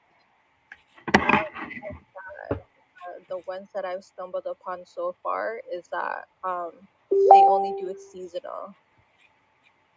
Oh, okay. That's understandable. May I ask if you don't mind when you're buying it from Ireland, like if you were to purchase a pound, how much are you getting your Condors Crispus for? If it's a pound, hold on. Because if it's 5 pounds, I'd probably be getting it for like 400. Okay, 400, okay, 450 Canadian. okay. I have to. I'm not gonna lie. I'm about to just do a little. I don't know the equivalency for. So you said 450 Canadian. Yeah. So if you can do local, honestly, that's just the way to go. It's so worth it. Like with the golden sea moss, the one that Julian has, Like that's you could do whatever with it. But when it comes to the conjuice crystals, it's like they do tend to sell it for much more. So it's like you can't really play around with it too well compared to the golden sea moss. And that's what I've been buying, and I've been getting the golden sea moss from St. Lucia.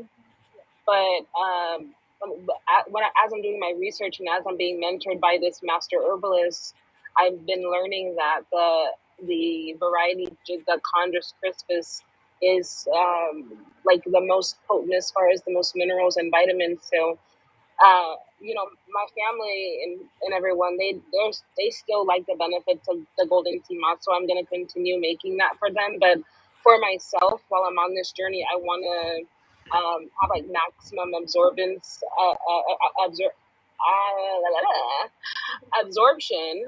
of the minerals. And it's like listening to the teachings of Dr. Sadie, I really I want to get my hands on some. But I've spent a lot of money and gotten this Seamoss, or what's supposed to be Seamoss, and you know right away that it's manufactured, that it's full grown, that it has a very different smell, and the integrity is just doesn't hold up. So I get no. This one was just me trying to support somebody, and I ended up buying like a lot because I thought, okay, I thought that the site that was promoting them was vetting them, but I guess they weren't, and so I ended up buying a large portion, and it couldn't get my money back, couldn't get a hold of them, and I just took the L. So I'm just a little leery when it comes to purchasing. But I definitely I want to check out your website too. I like to support people, especially since I'm doing this. I'm not making a business out of it. I definitely want to just support people that are really making a business out of it. So I'm gonna give you a follow, and I'll probably hit you up on the back channel, if you don't mind. Yeah, no problem. I don't know. Okay, cool. Thank you. Thank you. Your name was Maria? Yeah. Okay, cool. Thank you. Awesome. Awesome. I love when we're able to make these kind of like network connections, Yeah. and you know what I mean? Because to me, that's what it's all about in the Has anybody CMOS. kind of experimented with making the gummies or anything from the Seamoss still? I have. Yeah, you have Shawnee, right? I've experienced many with the gummies. When you are making them, what are you using to sweeten it? I'm using the agave syrup. Okay. And then so say I wanted to make the gummies, um, so I'm just gonna do Seamoss, and I'll do like my sweetener, and then are you putting like a puree of fruit in it, or how are you getting your flavors? Because I'm kind of interested. I wanted to Juice. buy some molds. I do juice just on the simple fact because as we all know, fresh fruit has an expiration date on it.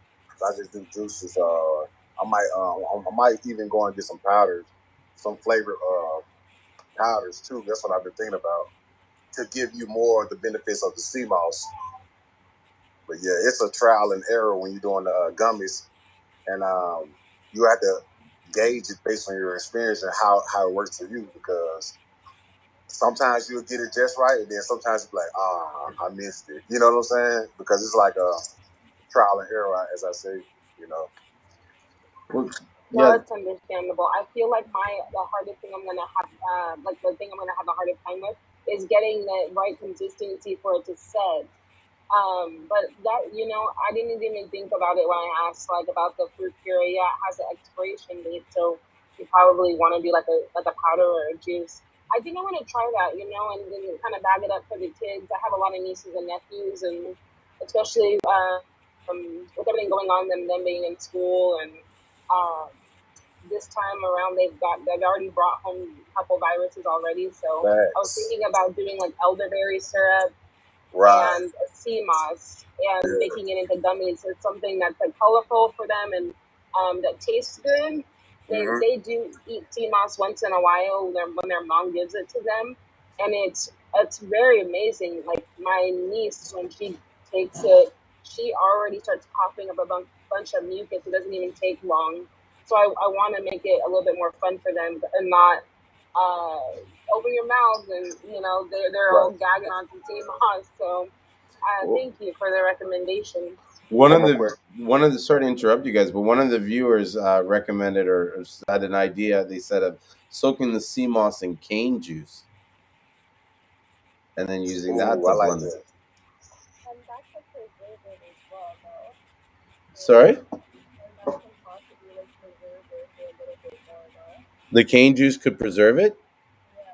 Yeah. Yeah, I never thought about that. I never thought about that. Is citric acid bad to have? Because I think that's something that would be like a preservative, right? Yeah, probably it's probably not bad. Yeah, of course. And it's not even, they usually advertise it, or they try to advertise it like it's like real lemon, but it's like 9 out of 10, it's not real lemon. Yeah, it's. I heard that citric acid is actually like a lab grown mold, isn't it? Yeah. Yeah, Interesting.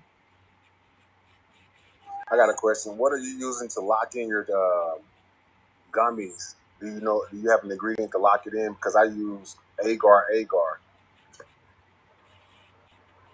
I think I was gonna use some agar too to for the but I've been playing around with that. Like on Thanksgiving, I made these vegan deviled eggs. You couldn't even tell they weren't vegan because of the agar mixed with like my tofu and whatever. I had a hard time like figuring out that consistency and getting it to set right. So that's why I think I'm just gonna have to experiment with these molds, and I probably will have some that I have to toss in the trash or throw in the blender or something, But I want to get it to. I was just saying, does anybody have that magic formula that can make those really good gummies? I've had them before, and I didn't like the consistency. So I want to try to make them on my own. But you know what I'm hearing from a lot of people, and it's probably like a common thread. Like you're going to have to experiment with exact measurements.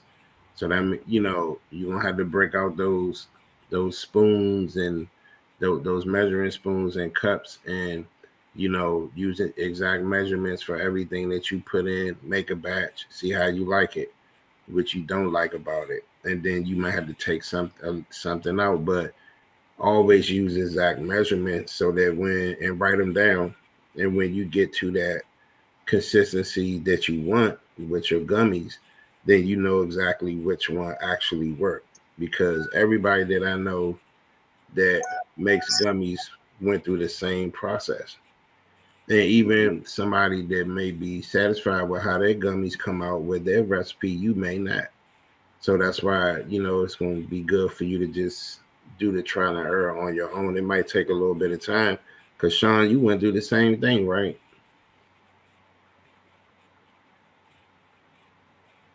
I think he's muted. Yeah. Yeah, but he went through the same thing. And when I had called to talk to him about it, he told me the same thing. Like it's this trial and error. And even when he got to something that he wanted to start marketing, he still was like, I'm gonna work on it. I'm gonna keep working on it. Hmm. So I don't think it's like a magic measurement. Because what worked for some people may not work for And it's another also person. the type of CMOS that you would use, because if you're using St. Lucian CMOS all the time, compared to say Condor's Crispus from Ireland or CMOS from Jamaica, it's going to have different consistencies that are going to require to make the gel. It's almost like you have to study it to the point where you can, like, it's almost like a recipe in your head, you know. Hmm. Hmm. But something I've seen some companies try, especially in the Asian ones, they've been dehydrating them afterwards to extend the shelf life on it. Because Mm, the less moisture these gummies have, the longer they're going to last before they spoil. mm. I didn't know that's what they did. That's why they look the Yeah, way that they do. yeah, they dehydrate them. Mm. Oh, I'm over here talking with the mic off. I think that's probably why I didn't like the consistency, and I was wondering like, why does this taste like this? You know, like Mm. why is this like why is the chew that way? But it's probably that it was dehydrated to make it like more of like a shelf stable, if you will. You know. Yeah. So, but that's interesting because I had some elderberry gummies like that too, and I felt like I had to check the ingredients to make sure it didn't have like gelatin in it or something. Mm-hmm. So Well, yeah, okay. what I go ahead, go I ahead. was gonna say, someone here, like, because we're doing a live stream on Facebook also. One of the guys, this guy Matthew, he said that he tried many times and abandoned the idea, but he said it works better with Seamoss powder as opposed to making the gel. And that might be, a good point to make, is that when you have the powder, you can kind of dissolve it in the mixture, and it's not like when you're adding the gel, you're adding more moisture to it. So in effect, you almost have to overcompensate with the agar to keep it, like gelatin. Whereas Because as of the water and the yeah, gel. yeah, and probably with the powder, you probably have to use less agar than you would if you use the gel. That's a really good suggestion. Mm-hmm. So I don't know if he's still there. So when you're doing the powdered sea moss, would you be like rinsing it and then putting it in the dehydrator and then like throw it in like a spice grinder? Like how would you get it to be in that Powdered state, powder yeah, form? yeah. Mm-hmm. If you were making the powder yourself, I would definitely wash the sea moss, then dehydrate it so that it gets as dry as possible. Excuse me. And then you use like a hammer mill grinder, or like a grinder like Vitamix makes a spice grinder, or maybe even one of those coffee kind of spice grinders might work if the sea moss is dry enough. But you could also just buy the powder from someone that makes it already, as long as you trust the source. And I know they make Condorus crispus powder and other, Garcilaria and Eukinema powder and stuff. Yeah, Oh, thank you. yeah. Appreciate it. Matthew's response said yes. Wash, dehydrate, then run through a mill grinder. Okay, thank you, Matthew. Appreciate it. No, it's our pleasure. So can you run it back? What's the Facebook group again? It was the was it Seamoss Buyers Club? Yep, CMOS Buyers Club. So if you just like do a search for CMOS Buyers Club, you'll find the group. Okay, I'm gonna join it. Yeah, and then just put a post, say, "Hey, and be specific. I'm looking for Condorus crispus from like Ireland." Otherwise, you'll get like guys from all over the world trying to sell you stuff you don't even want.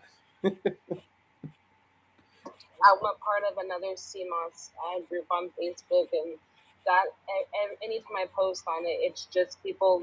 Even if I'm not asking for an advert, that's all I'm getting is like buy with us, and I don't know, I don't trust just anyone. So I Yeah, want to make sure that I'm sourcing it from somebody that has some integrity behind them. yeah.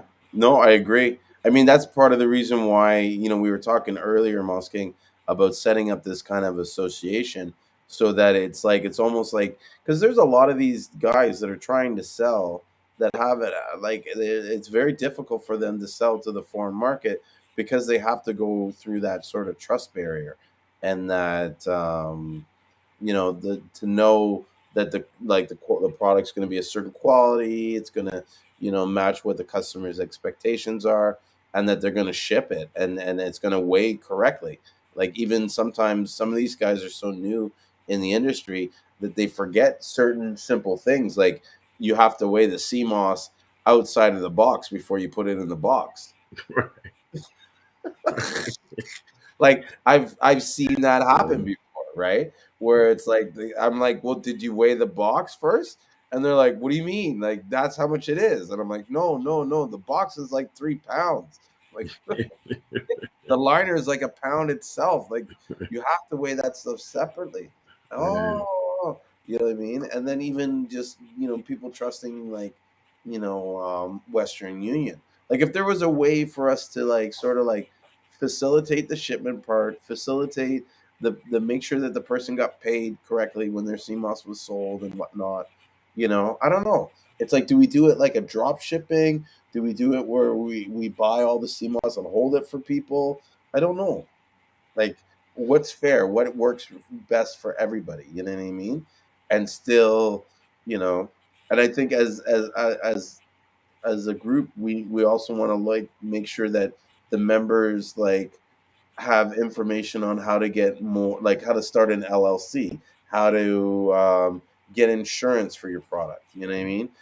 Even that, we can make sure that we ship it in such a way that it qualifies so that it can be insured. You know what I mean? And so imagine you now can you can be confident and know that the CMOS that you're getting has been inspected and insured, and you know what I mean. You can call your insurance company and they'll be okay with it. I don't know. It's almost like we got to list all these benefits and possibilities and options, and then decide what works best for the group. You know.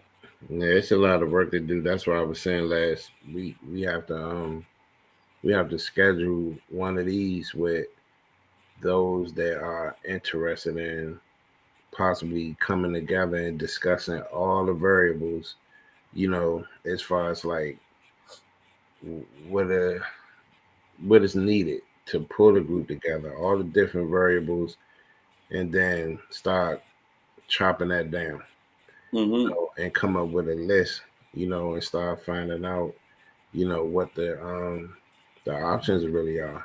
You know what I mean? Mm-hmm. Like not in this type of form, but like put the call out, Mm-hmm. and see who really is interested and who's even operating and dealing on that level, or on the level that we talking about. Because it has to be a minimum, you know, and Mm-hmm. and we get on these Zooms, man, and start really hashing through the ideas and the processes. We Yeah. got to do that first. Yeah. Yeah, All right. first. Yeah. Then we'll put out a call and do that, because I feel like if we can get it together so that we're all just paying one brokerage fee, one shipping fee, that alone will sort of like, you know what I mean, save money. You know what I Mm-hmm. mean? And a lot of that money that we're saving, and I mean, in some ways we could still pay the same amount of money, but just ensure that we're getting the consistently top grade, and that the farmers are getting paid more. Mm-hmm. Do you Mm-hmm. know what I mean? Like, it doesn't necessarily have to be something that we save. Like, I guess to me, it's like I would rather spend that same amount of money and make sure the farmers all got it than to say see it go half into shipping. Right. You know what I mean? Right. It's like if they're selling 10 pounds, they should be able to sell the 10 pounds for more than if they sold 100 pounds. Mm. But it's sort of like prohibitive, because at 10 pounds or 20 pounds, the shipping is so high. No one, you know what I mean. But then again, they really shouldn't be shipping, like exporting, like that small amount. You know what I mean? It's so much work Yeah. to to ship 10 pounds, 5 pounds. Like, to me, if I was a farmer, I wouldn't get off my ass unless it was like 100 pounds or Yeah. 500 pounds. You know, Yeah. put my It's gun. it's a lot to sift through, Julie. Mm-hmm. It's a lot because it's already processes that been in place for years. You know that more than Mm-hmm. I can even imagine it. You know what I mean? And then just the politics that's behind it, and then trying to come in and impart something different. You know what I mean? Yeah. So, you know, that's why I say like really sitting down with some of like minds and figuring out who doing what, who can afford to do what, logistically, what it looks like for everybody or the possibilities of what it could look like logistically. It's a lot. But I feel like it's definitely a better way to do it. You know, Mm, some structure is better than no structure. yeah, for sure. So, Even just to make sure that these guys get paid, and that you when you order your CMOS, that you're gonna get exactly the order that you wanted. hmm hmm That is kind of vital. hmm And if you wanted B grade, you got B grade. You wanted A grade, you got A grade. hmm Because sometimes, like me, if I was a gel guy, I'd be buying B grade all the time, and you should be right, paying a little bit less for it. right, right, So, boom, you know, and I can get the B grade significantly cheaper than the A grade. right, You right, and I don't know, and it would be priced. There just needs to be some organization, so that there's a fair trade, there's a balance, because I feel like, the end of the day, it's the farmers that are really sort of getting like stuck with the shit, yeah. and they see how much they're selling the sea moss up here for. You know what I mean? But And yeah, understand, pardon. no, understanding the grades though, you know, like somebody could think that they're getting the best quality sea moss. And it's like, well, you know, within that circle that we talking about, Mm-hmm. we need to make sure that everybody do really understand. Like, Mm-hmm. this is what the A grade looks like. This is the characteristics of the B grade, and so on and so forth. You Mm-hmm. know, because that is something else too that educate the customers to as well. You know what I'm saying? So that they may be like, oh, okay, well, yeah, I thought I was getting great quality, but I see that, you showing me that, look, this is this grade, but I want the very best, Mm-hmm. and I'm willing to pay for that. Mm-hmm. So it's not a lot of it's still a lot of information that's not out there for people to make really good decisions on. And that's why I show up here, Yeah. because even sometimes I'm like, what we gonna talk about this different? Like, it ain't gonna be no new shit. You know what I'm saying? No. It's still much to learn, man. So much to learn, and that's why I don't like putting, like, oh, we're gonna learn this today, because it's like, the real learning comes from just discussing, and free thought, and letting things just flow. You know what I mean? hmm Yeah. hmm So Matthew was saying, can you tell the grades apart visually? Is it like hydro Yeah, I can definitely tell the grades apart. I don't want to really get into talking about the grades on this show, only because my concern is that there might be people out there that have, they believe that they're getting a better grade than they're actually getting, and I don't want to be the guy that tells you Santa Claus doesn't exist. You know what I mean? Like, I'm not that guy. Like, I'm sorry. Like, as much as I want to share it, like, I don't. I think I've said it on the show before. You don't mess with other people's money, Man, and so I'll just say that as you learn and you buy more CMOS, you'll just notice the differences. You know what I mean? yeah. And so you'll see from experience that there are different grades. But, like, sometimes the grades, it's nominal. You know what I mean? To me, it's the one thing you want to look at is, you want to make sure you're not getting a lot of CMOS that has a lot of dark spots in it, or black spots, and sometimes you can get it just like all throughout the CMOS. To me, that's not good quality, and you shouldn't let a farm. No farmer should be putting out that shit. You know what I mean? It's a So bad characteristic. yeah, that is a bad character, and it's obvious, and everybody knows that that's low, like a lower grade. You shouldn't be trying to say that's premium stuff, but yeah. But I mean, it's obvious. The best grade is usually the stuff that looks the freshest, the ones that are just like harvested 2 weeks ago, a week ago. That's, what I mean, and that's going to be stuff that's going to be lighter, drier, or not drier, but like a little bit moist, on the moist side, more malleable and stuff. hmm You know. hmm but the drier, like, uh, how you say it? The drier stuff that's more like straw or more like, you know what I mean, like more fluffy, then that stuff's still good. Like to me, it's like some people don't like that because of the appearance and stuff, but the value is it far exceeds the appearance. You know what I mean? Especially if you're making gel, you're gonna kill it with that stuff. Yeah. Yeah, All right, Julian, we got about an hour left supposedly, but yeah, I'm about to tap out, man. I got an early morning, but a short week, so I'm yeah, yeah, thankful for that. And I'm gonna see you on. Well, no, I'm gonna give you a call tomorrow yeah. with them numbers, so you can send out what you need to send out to the labels out to me. But I'll Yeah. give you a call tomorrow, man. Okay. Good stuff tonight, man. And Yeah. Thanks for hopping in and talking. You know what I mean? yeah, no doubt, man. Always a good conversation. And Yeah. yeah, I'm gonna stick here for an hour and do my hard close at 1 o'clock. You know what I mean? 1 o'clock, man. I don't want to see you nodding tonight, man. I know. Oh my god. I made sure today I took a nap. That was the problem. Like yesterday, I didn't. That last week, I didn't take the nap. Hey, Um, look, I started to I started to tell you that hit you early and say, man, make sure you take a power nap. You know. I did.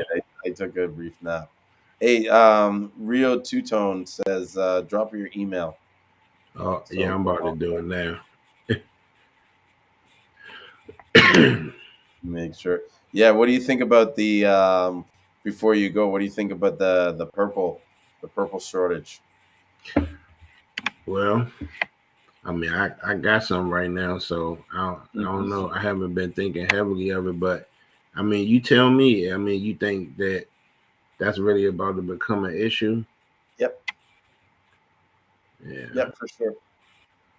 That's the, like, you know what I mean, why I kind of wanted to bring it up, because people are mentioning it, and like, you know, they'll be like, oh, you know, they're just saying that to sound like that. This is something that is definitely, I'd say, in the next 2 months you'll really feel it, if there's a short. Now here's the thing: there's lots of people that hang on to their CMOS, right? But they're Mm, waiting for the right price. So once the market price goes up to a certain price, you might see a flood of purple come out, like out of nowhere, right? mm, That might drop the price down. I don't know, but I know that I've heard from several people that are in the CMOS that the type of sea moss that they generally use to make purple, and the weather that is good for making purple, is becoming few and far between.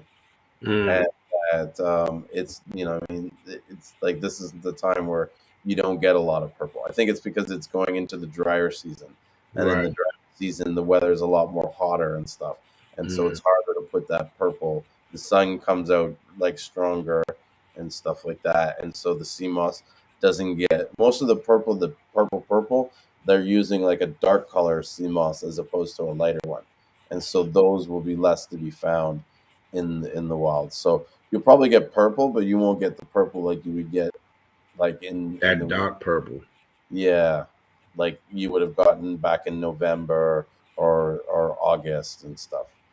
Yeah, I heard it was really making the purple wasn't like an easy process. Hmm. Um, so I don't want to run out of it.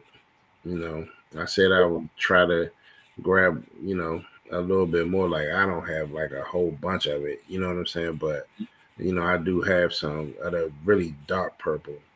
Um, Hmm. and I wanted to, try to grab some more in a little bit, but you know, we'll see. You know, hopefully with the connections that I do have, when I am ready to grab some more of it, they'll be able to put their hands on it. I think so. You know, where you're buying it, they have a very, and that's the thing. You're only as strong as your network. You know, Mm-hmm. and those guys have a very strong network. So to me, Yeah. it's, they're better to deal with them than someone that is an individual who is producing it on their own, or they have to go and find who they know who has it. And sometimes what will happen is they'll give you one price, and then when they go to get it, they can't get it for that price. Mm, And so you might have to end up paying more, or you just don't get it because it's not at hmm. the price point you wanted at. You Yeah. know, Is it the same? You think it's going to be the same with the green? that's a good question. I don't know. Let me call and ask. I think the green has always been kind of scarce, as opposed to the purple and stuff. Although a lot of farmers, like in the last year, um, they've been doing more green. Just because a lot of people have been liking it. Like the market develops. Soon I think this, like in this dry season, you're going to see a lot of pinks. There'll be pink sea moss coming out. Mm. So I'd be like curious to try that out. Hey, what's up, Tata? Thanks for joining. Let me know if you want to come in as a guest. Moss King here is tapping out because he's scared. He doesn't want to get too close to the hour. Figures he pull the rip cord now. You know what I mean? This thing can get out of hand if you let it. Yeah, that's true. My That's vacation time don't start till after Wednesday, and it's still not technically vacation time. So I'm just just trying to oh, be more mindful, man, of my rest. These past couple of months, been busy, man. It's super busy. Now I got this 2 ounce, 4 ounce uh thing on my mind. About to do a store crawl, yeah. go around and I say I'll just look. I'll take like I don't know, like 5 pounds and Mm, bag it up into those little packages and just that's go it. see. Cause that's a Cool. great idea. That's a Yeah, great that's a great idea. you can't beat 30-day terms. Yeah. You know what I'm saying? Like anybody, there's no risk whatsoever. I mean, at the very least, you might want to say to them, "Okay, give me $50, up front, and I'll let you hold on to this for 30 days. You pay me the rest, at the end of the 30 days." Hmm. That might, you might get some yes, you might get some no, but guaranteed, you give that to them and say, "I'm coming back in 30 days for my money or my product." They'll be like, "Yeah, okay, let's see what happens." you Yeah. know and if you can, put some literature up, put some notice, tell people on your Instagram, come check the store, because they'll see Hmm. the increased traffic. You know what I mean? Yeah. Especially if you even get them to say, ask, just come in and ask for it. Do you think you should draft up like some paperwork? Yeah, if you can. I mean, if you can, don't let it stop you, right? But it doesn't hurt to have something, even like some kind of signage where it's like Seamoss in here, or these are the benefits, or even some kind of like little, like 2x3 card that has some brief information that you put next to the package. Right. You know what I mean? The reality is you don't have to do nothing. You can just put it there and people will see it. But Mm. everybody wants to put their own spin on it, their own this and that. My advice is just whatever you do, don't let that hold you up from actually doing it. Yeah. Yeah, because the main thing is just getting it in front of their faces and putting it in their door. You can do all the rest of that stuff later as time goes on. And it's almost better to do that because you can use the profits from these sales to push the marketing materials. Hmm. Yeah. But like all anything free, like all on your social media and stuff, you should be directing them to these new store locations that you're at. And that's Mm. another reason to create content. And that, like, when people say, "Oh, he's in this store," "Oh, he's in that," like if you were like, say, for the next month, put like a store every 2-3 days, you just get a lot of business just from people seeing that you're in stores and saying, "Oh shit, this guy has got to have good product. Look at all the stores he's in." You know what I Hmm. mean? Like people are impressed by numbers. So Yeah. yeah, Yeah. No, I'm definitely hopping on that. I'm about to order them packages, and then as soon as I get them in, I'm gonna get to it. yeah, And you said that site that you on, they'll even do they'll your print it. packages up for you, like your imprint or whatever. Yeah, they'll put either the stickers on it or they'll like print it like a printing label. Okay. You have to wait some time for it, but to me, it's like, I don't know, you get a bunch of ones not labeled, and then sent to you right away, and then while you're going through those labels, you get the ones you want printed. You know what I mean? And take the time on that. Whatever it is, you don't want it to be slowing down your train, because Yeah. like while we're in an abundance, this is somewhat of a not a race, but it's kind of like those that are in the game longer get reap more rewards. So the more you're just in the pool swimming, whether you're swimming with your dinky or you're swimming free form, you know what I mean? You're swimming. Yeah. Yeah, better to be in there rather than looking at the water waiting for your bathing suit to be made. Mm-hmm. Man, Just nah, you getting right. in. Yeah. You right. I'm Yeah. definitely hopping on it. Hmm. All right, man. Well, I'll be in touch with you. All right. I'm out of here. Appreciate everybody that popped in tonight, and I'll speak to y'all Wednesday. Show up on Wednesday, everybody. Tell a Yes. friend. Tell a So friend to bring a friend. yes, please come in Wednesday and join in on the group here. And if you have a business that you want to talk about, like come in on as a guest and talk about the bit. Like I have Kirby on here all the time talking about his stuff. You know what I Mm-hmm. mean? We don't really push our products, but like it's known that we're selling and this is our business. You know what I mean? And so having as many people talking about their perspectives is, makes it a better group. To get a better event. And like I always say, I'm here soaking up game from the likes of Julian, Kirby, Rick, Tater, people that are who I see as being like ahead of the game uh, as far as where I'm at in it.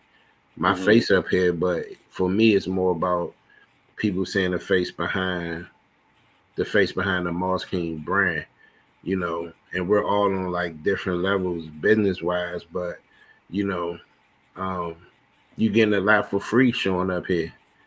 you know, you getting a lot of wisdom, a lot of good guidance, and ideas for free. So people should be wanting to pop up here, join in, put their face on camera sometimes so people can see, who they dealing with, especially from within your group, you know, just seeing who they dealing with. At the very least, it's practice. Mm-hmm. Now, like, look at it. You're now more comfortable doing this than you were before you started doing this. Exactly. You know what I mean? And so if you had to go do this on your own and host your own show, you know what I mean? Mm-hmm. Like, You this is got your. the foundation to start from. Mhm. Yeah. Mm-hmm. And the reality is no one really cares. Like 6 months from now, no one remembers what this video is. They'll watch Mm-hmm. it once, they'll watch it twice, they'll get the value at it, and then they'll forget about it. They won't remember how awkward we looked or this and that. Like no one cares about that. Yeah. They Yeah. do for a minute, right? But there's so much information being bombarded at us that there's no way that they could remember that. Mm-hmm. You know what I mean? So Mm-hmm. don't worry about like you being new or not being polished. In some ways, I feel like that you not being new, you not being polished, you making mistakes goes to the authenticity of what you're doing, and the fact that you're so confident and so daring, or you believe in what you're doing so much that you're willing to do it even though you know you can't do it. Do you know what I mean? Mm-hmm. Like to me, that says the message to people how much your belief is on a product. Yeah, it's like you say though. It's once you come into this form, whatever type of apprehensions for whatever reason that you may have had. Once it's so much wisdom and knowledge, to gain. It's like Hmm. you forget about all the surface stuff. You know what I'm saying? And Yeah. you start realizing, like, damn, I needed to know that. I needed to hear that. Or I needed direction on that. And then you keep continuing to hear people talk, and it gives you the confidence to ask the questions that at first, you know, you may not have asked or been afraid to ask. You Hmm. know, That's a so good point. a Yeah. lot of a lot of good a lot of good to come from being here. It makes me feel confident about one of the main things that I'm getting out of coming into this live is I'm understanding how big the market actually still is. It's huge. I remember you told me that when we first met, and I was like, and that was a while ago, and I was like, man, the Seamoss business is just saturated right now, and you was like, nah. It's not. you said you only feel that way because you're only in a couple of these CMOS groups, so you're seeing it from that perspective. But you was like, the CMOS business is probably about this big, with the potential to be, you know, Yeah. so much more. Well, no, you said from my viewpoint, being in a couple of CMOS groups, that's why it looks like this. But Mhm. it's so much more to it. And so ever since you started doing these and just hearing all the different people, because there's always somebody else that's popping in, this inspirational. And like, so, well, I already knew Rick. Me and Rick had history. Mhm. I had already been and continuing to build a rapport with you. But then when Kirby hopped on, Mhm. a lot about him and his wife's story was super inspirational. Then I didn't even know who Tater was. She come on the scene, and Mhm. I'm right, and I'm just like, damn, who is this that's doing all of this? You know what I'm saying? So she was inspirational. You know what I'm saying? And so, I be trying to tell people like pop in. You know what I'm saying? Like pop in, come through, even if they're not in the group. I've been telling people from other groups like, look, it's a forum on Wednesdays and Sundays. Like, come get in there because it's gonna be something for you in there. Even if you sit back, it's gonna be something in there for you. Like if you really taking your business serious. Now, if you just trying to make a couple of dollars to, you know, pay a bill or two, I respect that. But okay, you know, you don't gotta come around. But if you really trying to do something with your business, then pop in. Yeah. Pop in. It's a lot for you here. You know? Yeah. I agree, and I feel it does do a lot to like help set a standard and level up the business. Because if everybody's learning from this stuff and gaining this information that they didn't know, it's just like that's one better person. More like the more people are out there that are more knowledgeable about what they want or even care about being knowledgeable, Yeah. the more the new people coming in have to meet that standard to which we then start, you know what I mean? There's some respect to the game. Yeah. You gotta want to humble yourself too, though, Hmm. because there's so many of us that think that we got all the smarts. You know what I mean? And Hmm. then coming in here and hearing people that have a different perspective than you, or just flat out know more than you, you know, and you have to humble yourself, you know, um, to have an open ear and listen. Because if not, you know, you won't get lost. And that might be one of the reasons why we struggle, you know, or it seemed like we've been struggling to like really get people in here. You know what I'm saying? Because everybody already think they got all the smarts anyway. Hmm. You know, and it's this two groups: the Seamoss and the Rock group, and the and the group that has a whole nother perspective. You know what I mean?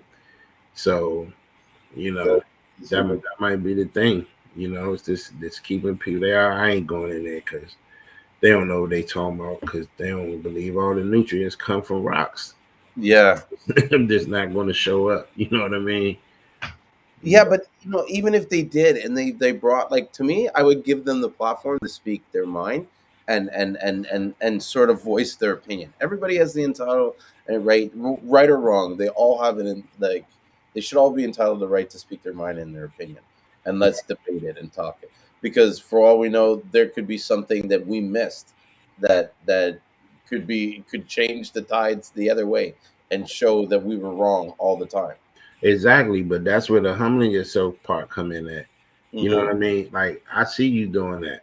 Yeah. I'm a sponge for information, right? But Hmm. what I'm saying is, if you can't humble yourself enough to even sit still and you don't know how to communicate effectively in a way where it doesn't have to be like a argument. You know, it could just be a discussion.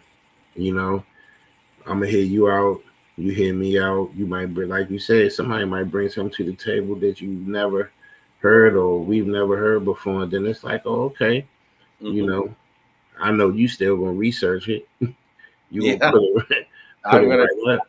check it and double check it for sure. Yeah, but if it makes sense, I double check. yeah, if it's logical, it makes sense. There's some good science behind it, research behind it. Mhm. Okay, you know, that's pushing the culture forward. You know what Mhm. I'm saying? And we're not going to deny that, but that's why it's easy to identify certain types of people that may not be good and fit into the dynamic that you're trying to build at the end of the day. You know what I'm saying? But Mhm. all in all, great place to be. You know, hopefully more and more people are starting to show up for it. You Yeah, know, and they are. yeah, I see the numbers Yeah, climbing. More yeah, people staying in, more people asking questions about the show. What's this about? But that's how it is. Like, sometimes you gotta dance in the room like no one's watching for people to come in and see what's going on. yeah, Yeah. yeah. But it's all good. It's all love at the end of the day, like Tater say. All love, knowledge, and positive vibes. Bring it to the table, man. You know. Hmm. But all right, Julian, you tricking me out of. I know. I got an extra 15 minutes out of you, so I'll let you Nah, go. it's all good, brother. Like I said, I'll holler at you tomorrow, man. And everybody else have a good night. I'm gone, man. I'm gonna lay down. All right. All Good right, night. peace. All right, man.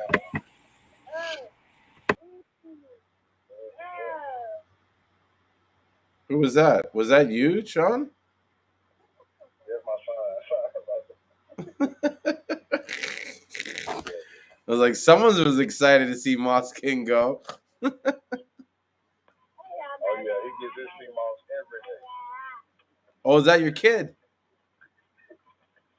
Yeah, he gets his Seamoss every day. I make him a purple Seamoss with elderberry and ginger and bladderwrack. I give it to him every day. Nice. But I've been making the gummies and he just tearing them up, man. And I've been posting videos and they've been hitting me up like crazy about those gummies. It's amazing to see kids on Seamoss. The one thing I've noticed when kids take Seamoss is that they're like hyper aware of everything around them, Right. and then super confident, like no fear Yeah, whatsoever. it's funny you say that because as soon as he get that Seamoss, he goes jumping on the couches, running around, watching Boom, boom. Coco Melon and stuff like that. Yeah, Yeah, man. yeah. I'm glad My partner's kid, Yoshan, he's like, you know what I mean? This kid, you talk to him, you think he's like 20 years, like he talks to you like a man, and the kid's like 5 years old because he's just really smart, really aware. You know what I mean? And he's not afraid. He has no fear. You know, he bosses us all around, tells us what to do. This, that, da, da, da, da, da, da, da, da. Oh, I miss him. Uh, yeah, man. yeah. So someone here just asked me a question. Am I related to Akeem? I think that's Akeem Pierre, and no, I'm not related to Akeem Pierre. Although we're both from Saint Lucia, and I do know where he gets his CMOS from. We buy from a lot of the same people, but yeah, we're not really related. He's related to actually a guy that you should, if you're into herbal stuff, you want to check out this guy. He's Honorable Freeze Kailash, and maybe I should pull up his website. Have you heard of Kailash, Sean? I'm sorry. I was trying to order some food. What? Yeah, 2 regular waffles. I was trying to order some food. Sorry. But I'm back. What was you saying about I missed that last part. I was asking you if you've heard of Honorable Priest Kailash. I know I haven't heard of him. So you've heard of Akeem Pierre, right? Yeah, I heard of him. Yeah. Oh, this guy's back, the Nazi Germany guy. Hold on, I just gotta block this guy on YouTube. is that? I don't know. He comes in like every. Hold on, did I do the wrong person? Hey, what other platform are you on? What did you say? The So mini what? we're on YouTube, Facebook, and that's it. YouTube and Facebook. I'm on 2 groups on Facebook, and then on YouTube. I didn't know you have a YouTube channel. Yeah, I'm gonna follow you right now actually to bring up your Yes, St. Lucian address. Seamoss Company. I mean, I Okay. should start promoting the YouTube channel more. We Yeah. don't really do it too much, but mostly I've been putting the live streams on the YouTube. But I'm going to share the page. This is the Honorable Priest Kailash. It's his website is priestkailash.com, and they have the retreats, the rejuvenation center. You can book a consultation with him. They have the store. He's got all the herbs and stuff, dewormer and stuff. And so this guy, Priest Kailash, he's like a certified doctor. Like he actually went to school to get his doctorate and everything like that. But then rather than go in traditional medicine, he went and sort of moved into his own herbs, natural healing and stuff like that.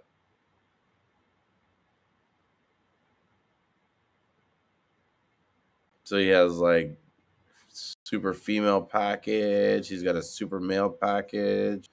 He's even got a herbal manual, The Matrix of Herbal Medicine, a guide to better living, free from pain and disease.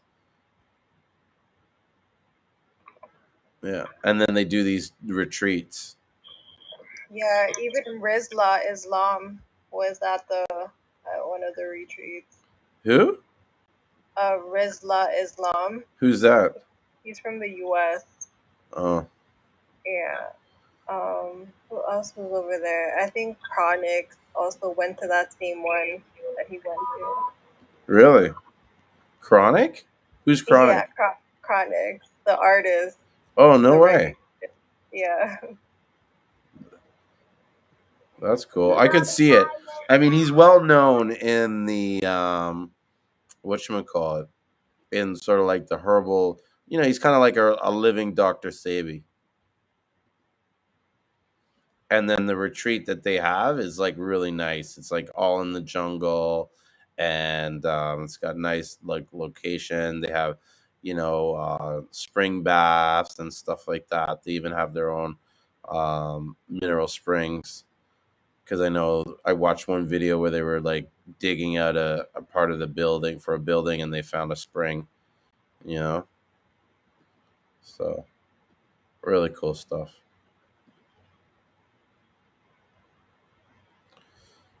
I'll put the link in the book here because someone's asking me to spell it, so it'd be easier just to pop the link there.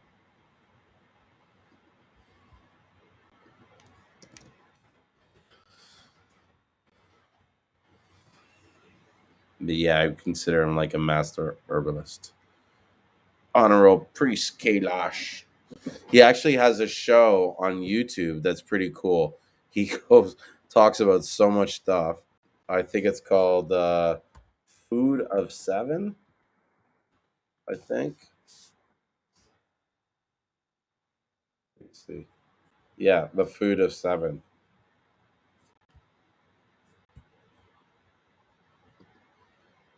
And he also usually do like weekly Instagram lives where he answers questions. He does all it. Most of it is all like calls from like international. Yeah, he has these the videos on his page. But he also had like a show that he would do on I think it was Calabash TV. That was what it was on. Calabash TV. And he would do, I think it was called because he has a restaurant in St. Lucia. Nice. Yeah, that it's like a vegan restaurant. I think he calls it the Food of Seven too. I'm just checking right now the playlist to see. Here, I'll share his page here with the. You guys have everything. Oh my god. What do you mean? Crazy. Like in terms of like herbs, Oh, in Saint Lucia, yeah. Yeah, like the islands around you guys. Yes. As well. Definitely.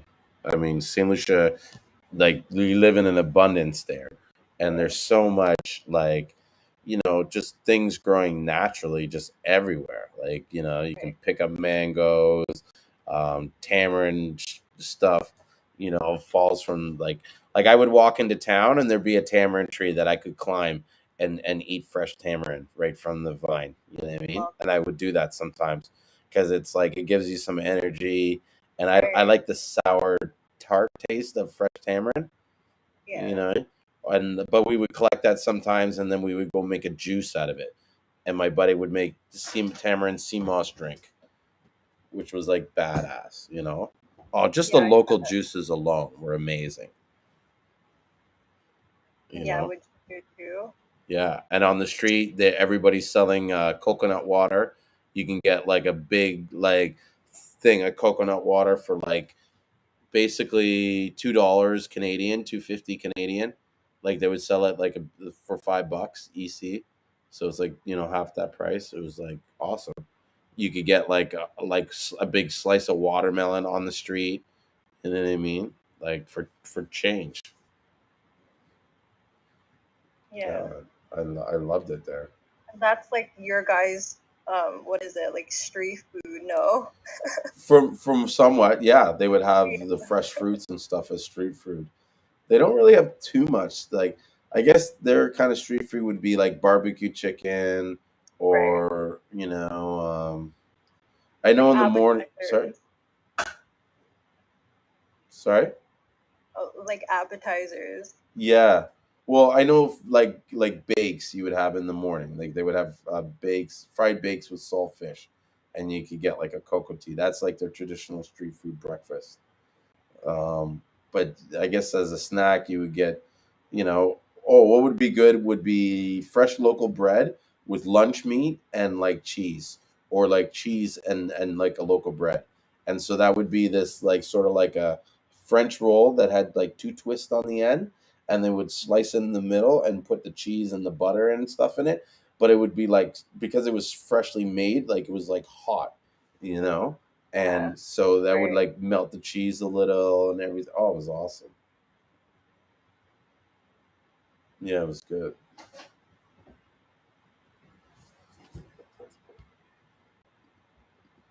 Yeah, there's no St. Lucian restaurants over here for dishes. I mean.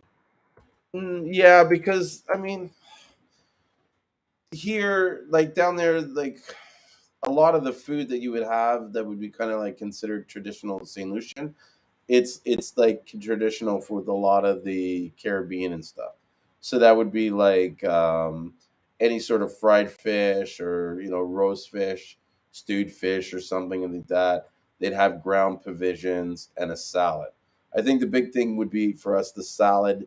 We'd always have it with cucumbers, tomatoes, and like a shredded lettuce. I'm just thinking, like one of the traditional foods that they have for Saint Lucia would be saltfish and figs, which is like green bananas. That would be a thing that you don't see too often here. There's no real Saint Lucian style restaurant, although like Brazilian. Yeah, there's nothing like that. You're right. I wish there was, because I would love it. Yeah, likewise. No, it would be good. But that's the thing, like, the food that would be considered sort of like traditional St. Lucian is traditional to a lot of like Caribbean places. Like it would just be considered like Caribbean food. Maybe not so much like curry goat or curry this. Like they might have some curries, but they'll do more of like a roast, like a stewed chicken.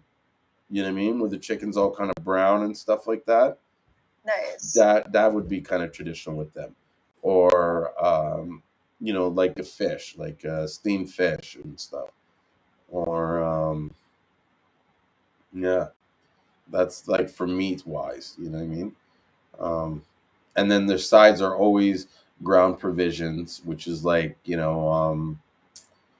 what the boiled banana, the dasheen, yams, sweet potatoes, that kind of shit. Okay.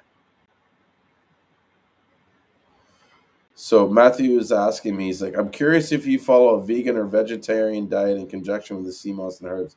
Is there a large Caribbean community in Canada?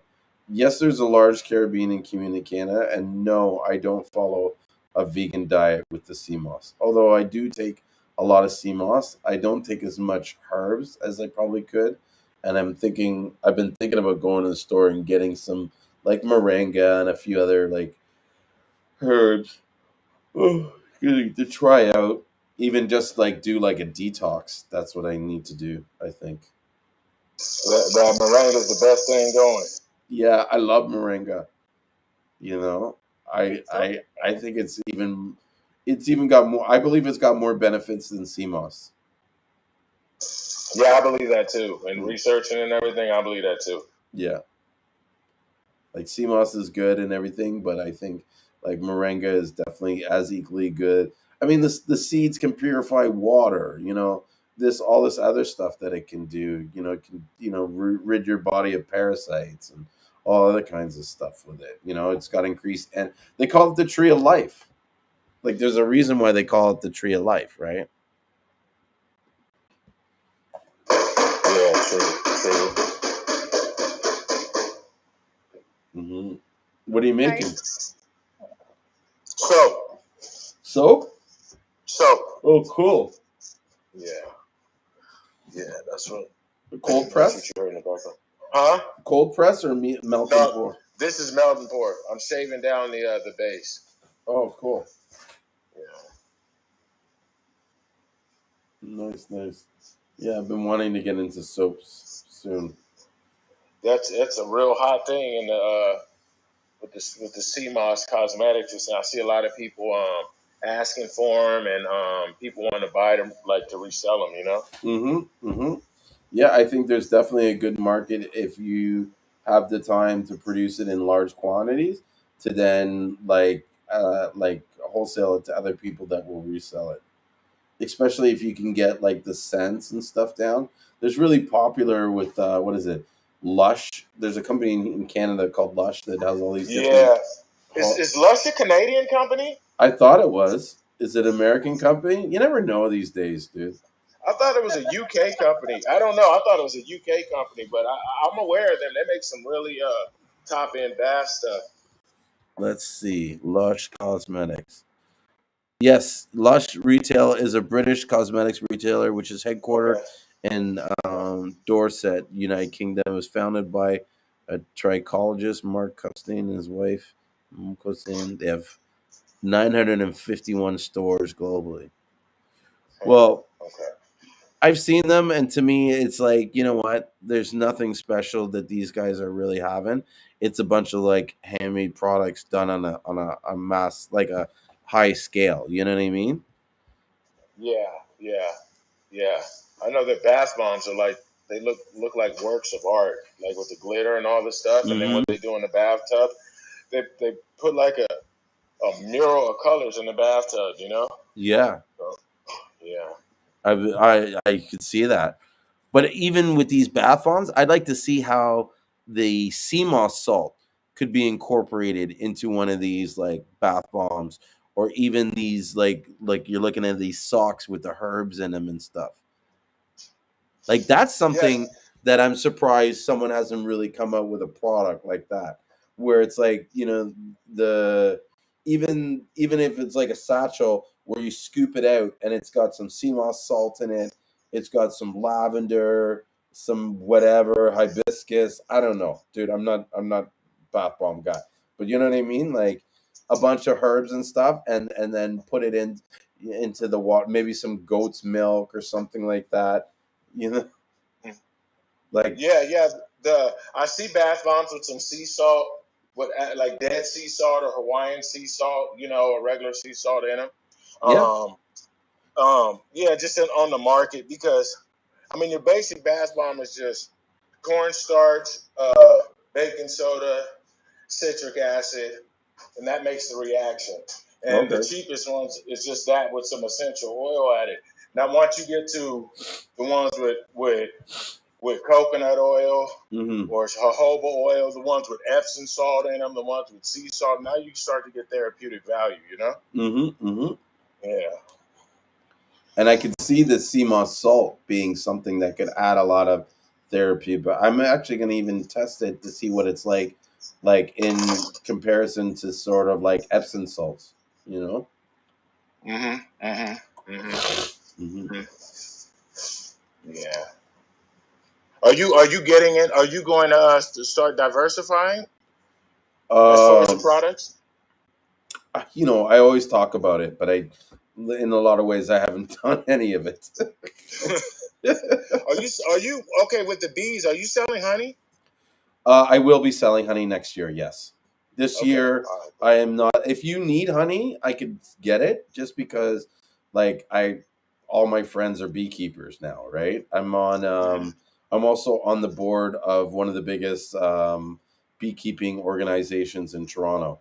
So they all, and I mean, one of the guys on the board has a bee shop. I can go and get bee honey from them. I was planning to get, and I should follow up on it, but I was supposed to get like a couple barrels of honey from Jamaica from a friend of mine, but he's never sent them to me. So, you know, but Oh, okay. but I Okay. do have hives in like Toronto, like north of Toronto, and so Mm-hmm. the idea is we're gonna launch a company next year called Southern Bees, and we're going to be selling honey and stuff mostly locally in Canada, but I'm Uh-huh. sure if you want some honey I can ship some out to you. Okay. Okay. Okay. Let's Hmm. do all natural honey. What are you doing? How 16-ounce jars or 32-ounce jars or what? What? For the honey, Yeah. yeah, it would be 250 mil or 500 mil, Okay. Okay. Okay. Okay. and I think Okay. the 500 bill might be like about $10 or $15 for the jar. Or we'll have to see. Really, it will come down to like what our costs are and like how much it costs to sell. But Uh-huh. the how do you say it? The ultimate goal is to basically start a honey industry in St. Lucia. Oh, okay. Yeah. Okay. So all Okay. this learning that I'm doing now, me being on this board, me starting this company out here, is really so that I can um, transfer that sort of knowledge and experience Uh-huh. into a honey industry in St. Lucia. I think once I master running the business up here and selling honey up here, it'll be a no brainer to sell honey from the Caribbean. I'll just add it Okay. to our product lineup, you know? Okay. Yeah. And then Okay. the idea is I want to create I have it in my mind, although I'm not going to share the exact details, but it'll be a sort of like a partnership with people of St. Lucia Mm-hmm. where, say, you're in St. Lucia and you want to become a bee farmer. I basically will give you all the equipment, all the bees, all the knowledge, everything you need. We'll even, figure out a site location and stuff. And then in return, you give like 80% of your crop to us. And then the other 20% you can keep and sell for yourself. Oh, okay. Yeah. Okay. Okay. Yeah. Okay. So then that way we satisfy our needs by making sure we recoup our investment, but then also the farmer, it's like, I mean, maybe there'll be a certain quota, like after a certain amount, the rest of the honey is up to you how you want to, because like we want to make sure that we do a business in which we, can get a steady supply of honey, but at the same time, I don't want to create an arrangement where it's like these guys become like slave and worker for the main company. These guys should be able to sell their CMOS or not their CMOS, their honey, if they want to sell to another person. But we need to make sure that the money that we invest in and we get some kind of return on that, right? So I feel like an 80-20 split is fair, where it's like, if we're supplying you everything you need, if your bees die, we fix your bees, we do all that shit, that we get 80% at a set price, which would probably be like market price or something like that, something fair for both people. Yeah. Okay. You're gonna have hives down there on the island. Yeah, that's my plan. Okay. But if you need, even if you need honey from St. Lucia now, I can facilitate that. Like I'm friends with a lot of beekeep. I'm friends with one of the only master beekeepers in St. Lucia. Oh, okay. Yeah. Okay. And so he sells honey there, and it's probably one of the best honeys on the island. He's very knowledgeable in his practice, you know. Okay. Yes. Okay. Did you talk about the because I saw on the post on Facebook it was a topic for discussion of the like a buyer's protection type group or something like that? Yeah, we touched on it briefly, but we can always like go back on it again. And I think to sum it up, what we discussed was just that a group of us need to kind of get together and decide what what this group would need to have and stuff. And I was just going over that my challenge is how do I create this group in a way that it's fair and transparent to everybody, but yet, you know what I mean? I not to say I have some control, but you know what I mean? Like I'm going to be the one putting it together. I don't want it to be like looked upon as like Julian said it all, and you know what I mean? Like look, he's gaining from this and stuff like that. Like I do think that I need to get some kind of return for the effort and work that I put into it, right? And that the business needs to make some kind of money in order to keep sustaining. But I feel like as an organization, like if we can get together, we have the power of like a unified voice. You know what I mean? Where it's a group of us now, you know, exerting our influence, our purchasing power, as opposed to an individual. And then another would be just the savings on shipping alone. One of the things I see is a lot of these people are coming direct to the source. Like they'll be like, oh, you know, I want to buy it directly from the supplier or the farmer right from the source, right? Because they feel like they're getting the better price. Now, if they're buying anything less than 100 pounds, they're really not getting the best price because all their, you know, they might get a low price to begin with, but when they add in all the prices and everything, it's gonna like, you know, it's gonna increase that rate. And so my feeling is like, well, why are we giving all this money to the shipping companies that are shipping this product when we could get one shipment in, pay one shipping bill, one customs clearance, one phytosanitary certificate, one, you know what I mean? Like one of everything. Whereas everybody's, you know, doing it on their own and they're all paying their own fee. They're all having to rent their own truck to go to the warehouse, you know what I mean, to pick it up from the plane. All that kind of stuff is time and money. Whereas we could have one group that like brings it in for everybody, sets a kind of price that's fair for everybody, whether you're buying 10 pounds or 1,000 pounds.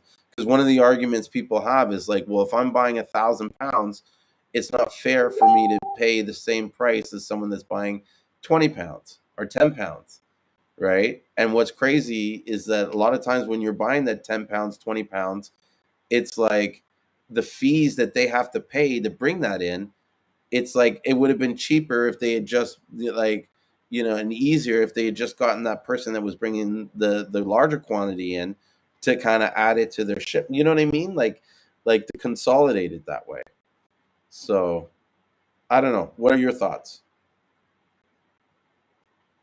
No, I mean I like it more for just to figure out who's who and not like who the legitimate people are. You know, that was my main thing versus the guys, the scammers and stuff like that. You know, Mm-hmm. but so what? I mean, so I kind of lost you because I was busy at the same time. But when you said, what were you saying as far as was like a collective import type thing or what? When you were talking about that Yeah. with the FDA and the customs and all that. Yeah. So the one idea was to bring it on all in through one person that would then redistribute it to everybody to save on the costs on the logistics and to also ensure that the quality, there's a certain quality or even like a grading.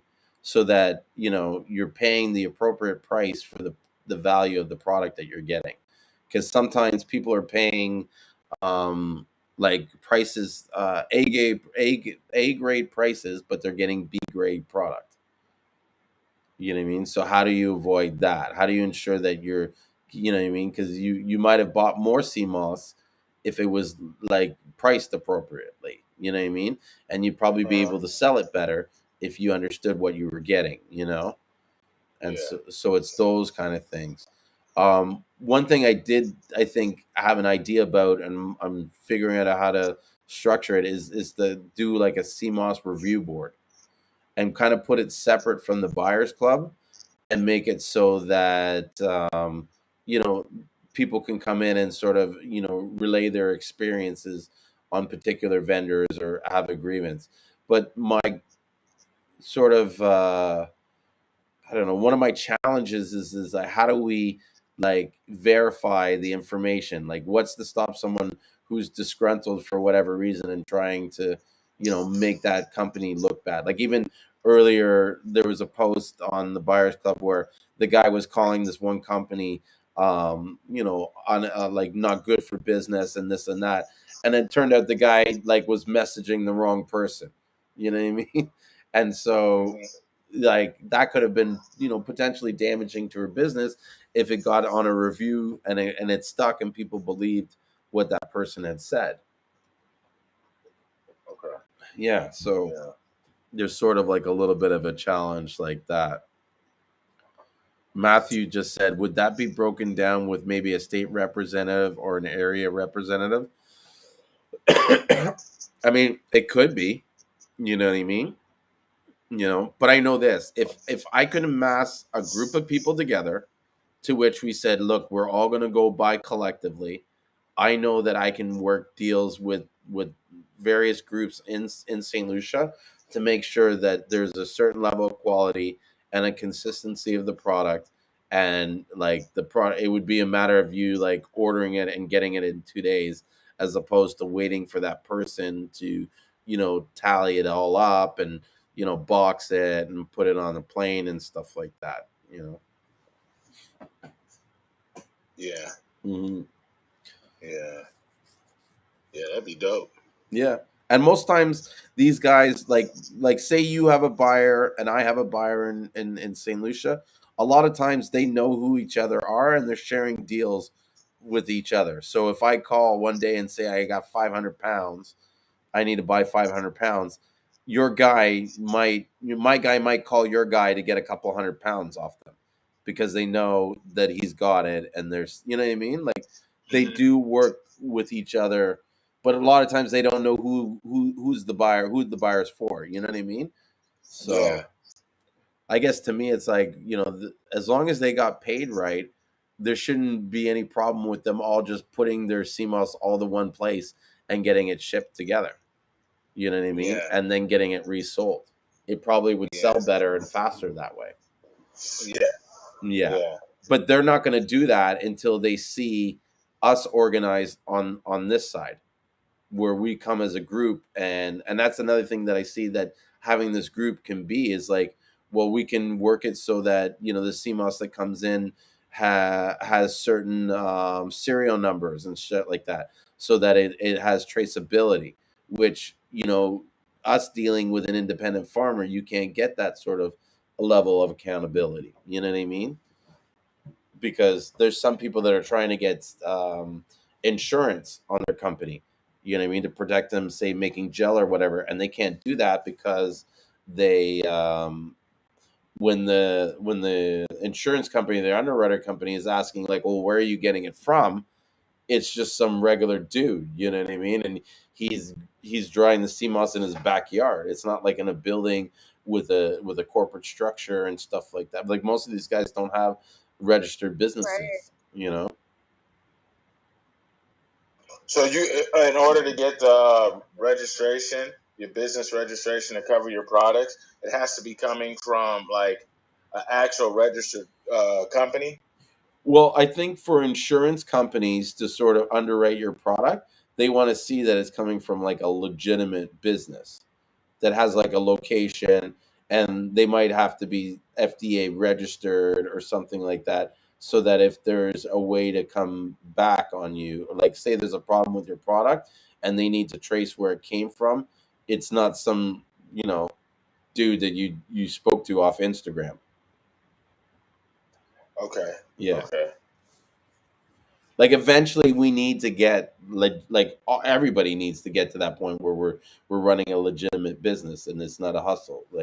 It's like it's going to grow to that, Do and you know any farmers down there that are registered on the FDA's website? not specifically. I know that there are a couple out there, but they're very few. Because Right? they don't really understand it coming from down there. Well, But yeah. it's expensive to even get the registration, right? So I would assume. No. Well, on this side, it was free for me. I don't know for down there because they can come on as a farmer. There's a thing for registration to where you could be on there as a farmer and not even an actual like an established building and stuff like that. You know what I mean? Yeah. I mean it's complex. I had to do mine for my company to bring stuff in, so I only know that side of it. That's free. Yeah. You know what I mean? Well, I think what it is probably is you're falling under the different jurisdictions where because Seamoss and the way it's coming from the farmer, it's considered like an agricultural product. You then follow up under the United States Department of Agriculture and not the federal, the Food Administration Agency. What part did, because I still had to register with them and do the prior notice and all that under the FDA coming in. Okay. I don't know. I'll have to look at it, but I know when I talked to one broker about bringing in the product, he was like, yeah, you don't really need to have an FDA number because you're not bringing in a finished food product. You're bringing in the ingredient, you know what I mean? The main ingredient. And it's like a farm vegetable. It's like bringing in tomatoes because we pulled it out of the water and put it in a box and we didn't add anything to it, or we didn't run it through a machine or something like that. It's not considered like an actual food product. It's an agricultural product. It's like corn. Okay. Yeah. So you doing the whole thing through a broker? None of it. You didn't do any of it yourself as far as the registration for import. In the United States, I never cleared it on my own. I always used a broker. Okay. Yeah. Okay. In Canada, I've cleared it on my own several times. It was nerve wracking. I hated it, and now I use a broker. Yeah. Yeah. Okay. So Rio Two Tone says maybe out there, but have you thought about starting a crypto fund that does Seamoss honey? That's interesting. No, I've never thought about a crypto fund. I have thought about doing like a Kickstarter to fund like an initiative with either the bees or something with the Seamoss and stuff. Another thing I explored was when the groups get big enough, can I go to a company like Body Glove or something and get them to like donate wetsuits or something like that I can give away for free. You know what I mean? Kind of utilize the amount of people that are in the group as an attention to capture, you know what I mean? Because that's what corporations love, right?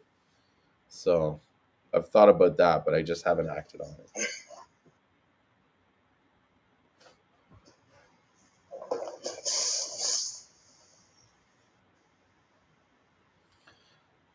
Yeah, otherwise you would still increase.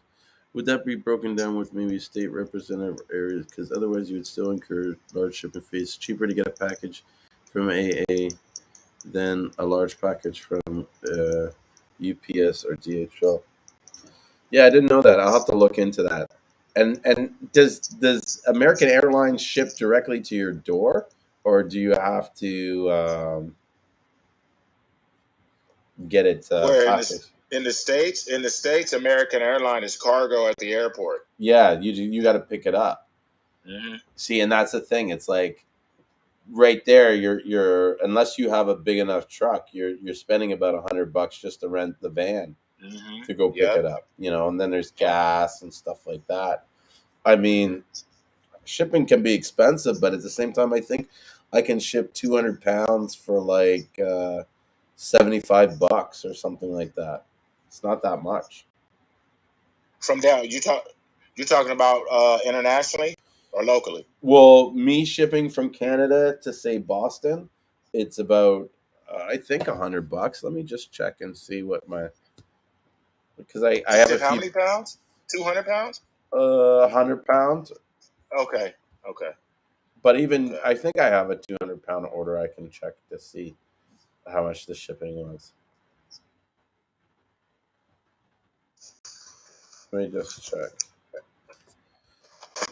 Uh,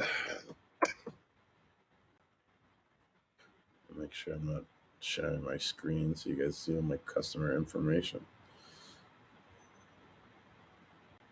Yeah, I just shipped 100 pounds, $75 it cost. And let me see, 200 pounds. You know what? I included the shipping with that, so I don't know how much the shipping was. But I think I got even 200 pounds is not that much. It's probably about $130 or so. Yeah.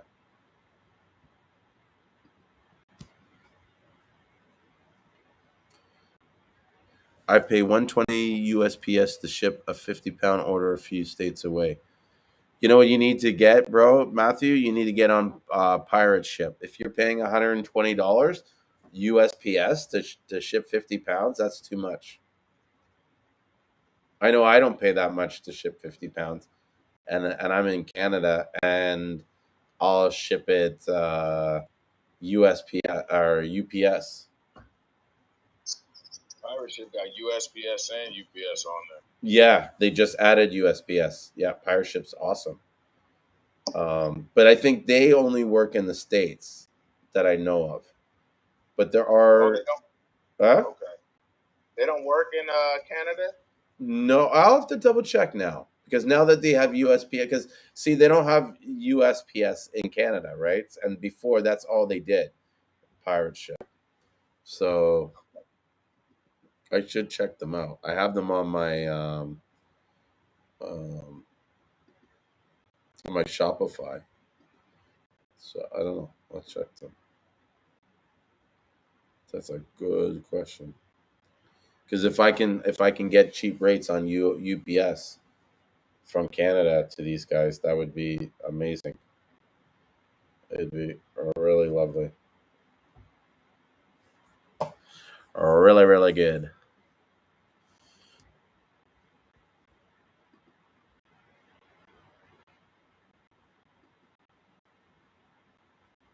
Yeah, I'll have to when I get time. I'll set that up and test it out.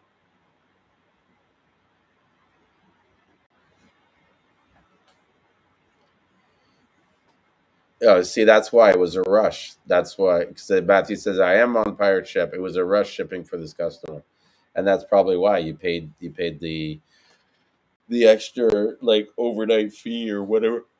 Oh, excuse me, whatever the cost may be. You know, but yeah, I guess there might even be two sides to creating this organization. One being somewhere where you can get the CMOS from the group, or you can get it from a list of vendors that maybe we've vetted and improved, like approved. I want to say approved, more vetted. Like these guys are good for this. You know what I mean? Like we've made sure they know how to ship, they know how to do quality product, they have integrity, that kind of thing. And that if there's a problem, that we can reach out to them and be kind of like, hey, you know what I mean? This guy, one of our members is not happy with the CMOS, because I think one of the things too, if we do create this kind of like association or group or whatever, there almost has to be some kind of buyer protection where they buy the CMOS and they're made sure that if there's a problem they can send it back. You know what I mean? And not be sort of taken, or if there's a discrepancy in say the weight or the shipment, that someone will step in as a middleman to kind of facilitate, mediate the discussion. You know what I mean? The problem, because you need to have someone sort of in between to kind of settle the argument of whatever argument there is, whenever there is one. That's my sort of thought, Yeah. What do you guys think?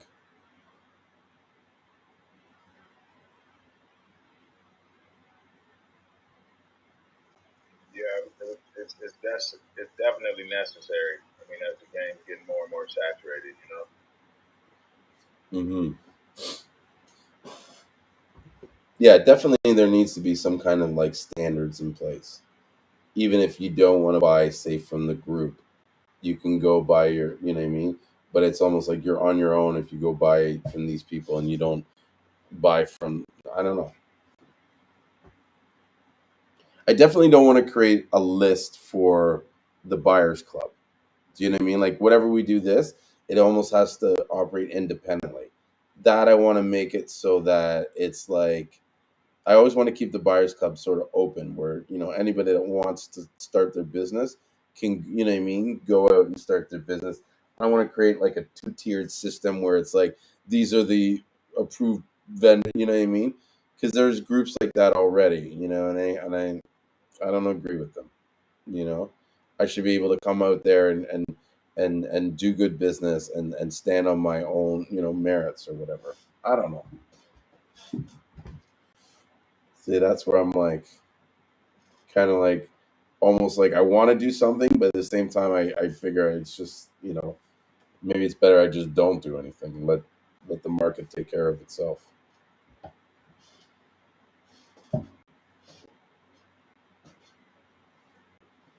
Yeah, I don't know. So Matthew says here, he says, makes sense. I don't want people getting ripped off. It's bad for the business. Yeah, that I agree. And sometimes it's not even like them getting ripped off.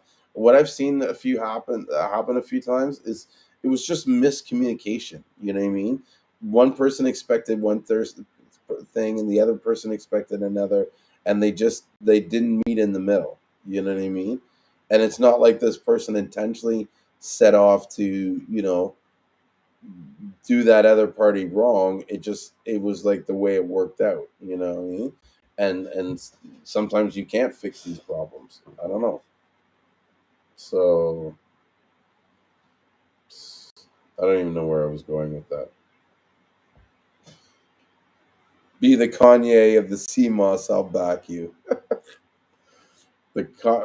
So what does that mean to be the Kanye of the Seamoss? Because don't people not? I thought Kanye was like kind of like a troll or something. Not a lot of people like that. I always saw Kanye as that guy that was that geek who finally made it, and like he's got all this fame in the world, but he's still a geek inside, and he really just doesn't know how to handle all this attention. That's how I see Kanye, honestly.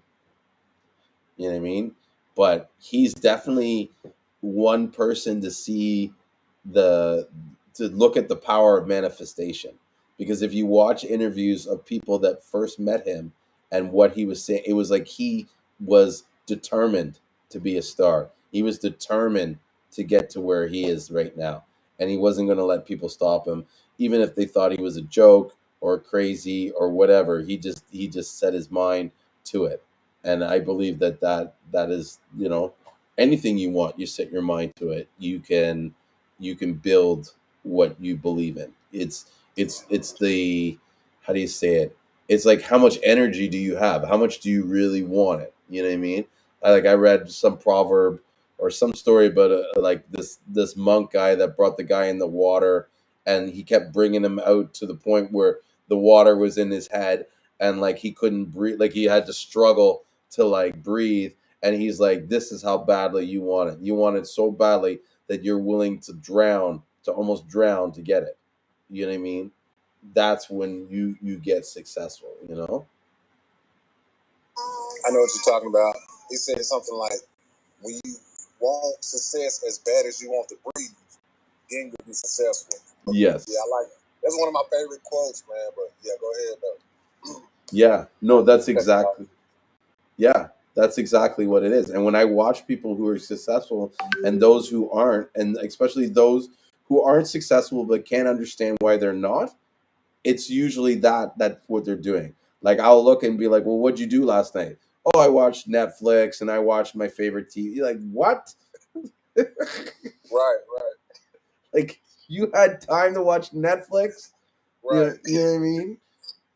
Yeah, man. Success is one hard thing to achieve. Like you only got a certain amount of hours in a day to be successful. If you taking the time out to watch. Yeah.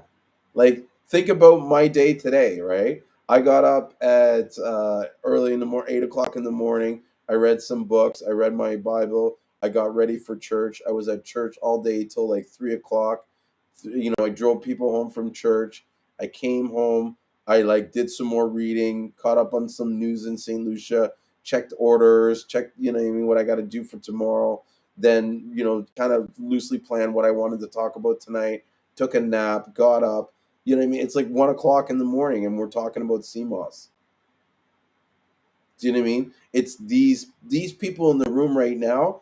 These are the ones that are the difference from the other ones. You know what I mean? And it's almost like the ones that aren't making the sales and stuff. If they're not in this room or they're not trying to do something similar to this, then that's the reason why you're not successful. That's it. Full stop. Like Sean, you can attest. Like you're putting your stuff, your every chance you get, you're trying to put stuff in the CMOS into people's faces. Bro, I lost connection. Huh? Man. You lost the connection? Pulled up to my house. We stay in the boondocks, and Oh, okay. Yeah, I got connected to my Wi-Fi, and I kind of lost.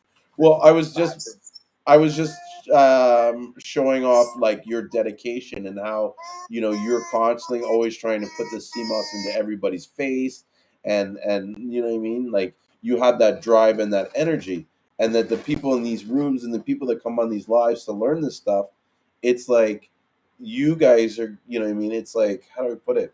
It's like the people that aren't in this room when they're not doing well, it's like because you don't have this energy or this drive to be all about CMOS.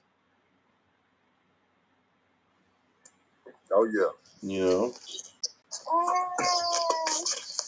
Okay. Yes, sir. Yep.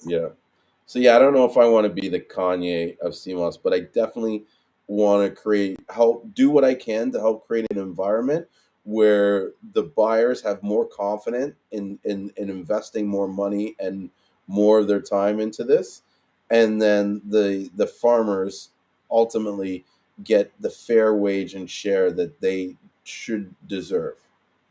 You know what I mean? I feel at this point in time, the market price is so low, and these guys are working almost twice as hard as they used to be to make the same dollar. Right. You know what I mean? And it's like when you look at what it's for, it's like what? So these guys can have an extra couple of dollars on their gel. Like, do you know what I mean? Yeah. Not to be rude, but that's the truth. And then they're not. And when you do the math, they're not really they're like. If you just sold 2 or 3 more jars, you could afford to pay more money for this CMOS.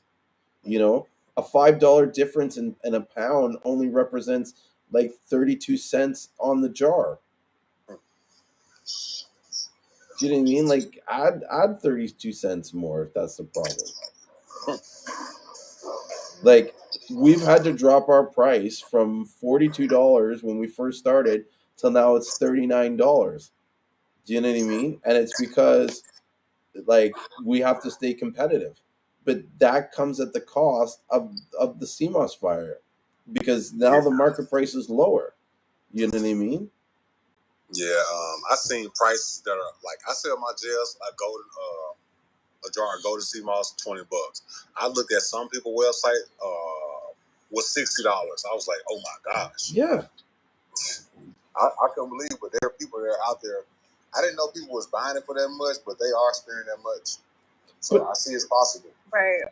But I guarantee you that those people that are selling it for $60, they're probably selling a third amount of jars as you are,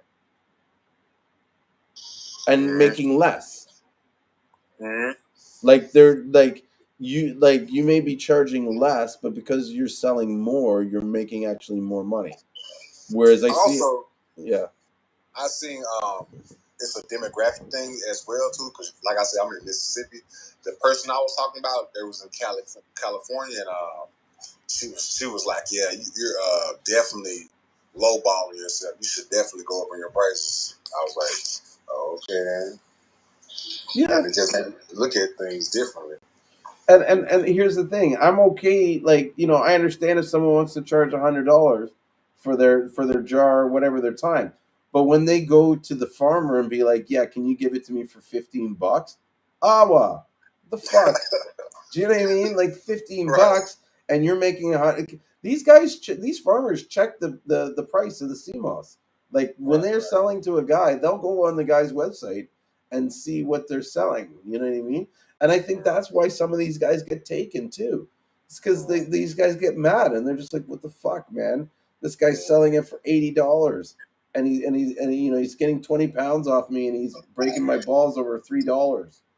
over Oh over man. having to pay Western Union or PayPal or something, like, you know what I mean? Like some of these guys complain about the fees on Western Union, and it's like, when you're adding it all up, it's like, dude, it adds an extra 25 cents to your pound. You're selling it for $40. Mm-hmm. Sell it for $40.50. Problem solved. Do you know what I mean? You add 50 cents on there, problem solved. Yeah. Oh yeah. So I don't know. That's my view. I think we're putting too much pressure on the farmers. You know what I mean? Yeah, I definitely want to get out there one day and come out there and get in the water and go scuba diving and see exactly what it takes to what they're doing. You have to, dude. Mm-hmm. There is something about spending time in the water and touching that live sea moss and feeling it. It is unlike no other. And just being in that warm water with all that life and activity, and the fish moving around and stuff like that.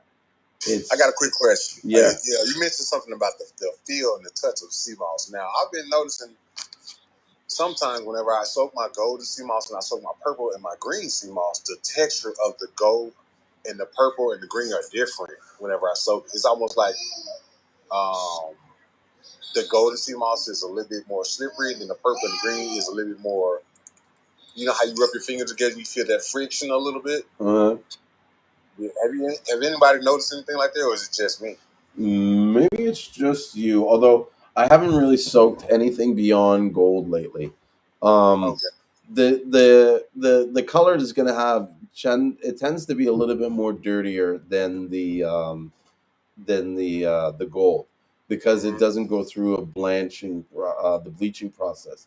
When you do it through Right. the bleaching process, it actually, like, a lot of moisture comes off of the sea moss, right? Oh, Yeah. okay. There's a lot of liquid that, like, gets run off on it. And so that could contain a lot of the sand or something else that makes it gritty. You know what I mean? Okay, yeah. Gotcha. Yeah. Thank you for that. No problem. It's my pleasure. My pleasure. My pleasure.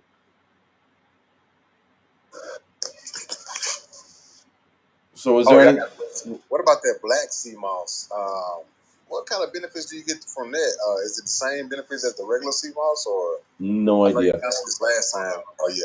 No idea, because I haven't really gotten much black sea moss. Now I've gotten purple sea moss, where bits of the purple sea moss look really black, but no one's come to me and said, "Yeah, this is black sea moss." Blah blah blah. I've more just heard it through the groups and stuff. Okay, Yeah, but it would be interesting to see. I have a feeling that the black sea moss is really like a super dark purple sea moss, and that it would be. Sorry. I said that's what I heard it was when I asked about it down there to the couple farmers down there on the island I mentioned, they said they just feel like it's super dark purple. Yeah. They, you know, they don't think it's like something extraordinary that they've heard about it or seen it, you know, something like that. But that's their thing is that it's just some really dark purple. Yeah. Mhm. Because when you first like dry the purple in the dark, it can go really, really black, and then you put it in the sun and it will lighten up a bit. But it's like a black, like a super dark purple that looks practically black. Cool. But yeah, definitely come down there. Try to spend a few weeks if you can. You know what I mean? I'd love to see if there was a way that we could create some kind of like Go roster. fund me. What? No, just kidding. A GoFund Go you? fund me a trip. Yeah, let's do it. Let's see if the group will do it. You know what I mean? You'll have to do things and like, shit for them in exchange for the trip or something. You know I how wouldn't be GoFundMe's have interested. like reward prizes or stuff. Yeah. I wasn't trying to cut you out though, but I just got excited. I get excited easy. No, but I was thinking about building like it would be cool to have some kind of like Seamoss village or retreat where you could go there. Ooh. Yeah, I like that. it kind of like live like with very like no frills life and just like be about the Seamoss and then even like go work for Seamoss farmers. All right, so let me ask you, how much would it take for, say, one person to go and spend a week down there? How much would it cost you? Yeah, if you can just give me a rough number. I seen the round trip tickets about 3 weeks ago for around 500 on Delta, and I'm in Southern California, so I don't know about the the whatchamacallit, like the housing thing. I mean, I was looking at Airbnbs and stuff down there, but I do remember the ticket. That was like maybe a month in advance. That's about what it ran. All right. You could probably get a decent 1-bedroom place for like 500 for the month US. Wow. That's nice. Yeah. 500 for a month? 500. Yeah. For tickets for 3 weeks. Yeah, so you could get a month for there. And then I think your food and all your expenses, if you went to the grocery store, your food for say the month might cost you like $100, $200 US. Yeah, $200 US would probably, like I'd say for the month you'd probably spend. I'll say this: when I was living there, I was getting like a stimulus check from the government, right? Because I was kind of trapped down there and I couldn't work, and the check was like $2,000 Canadian, and so that's maybe about 1,600 US, and I was living like a king there. Wow.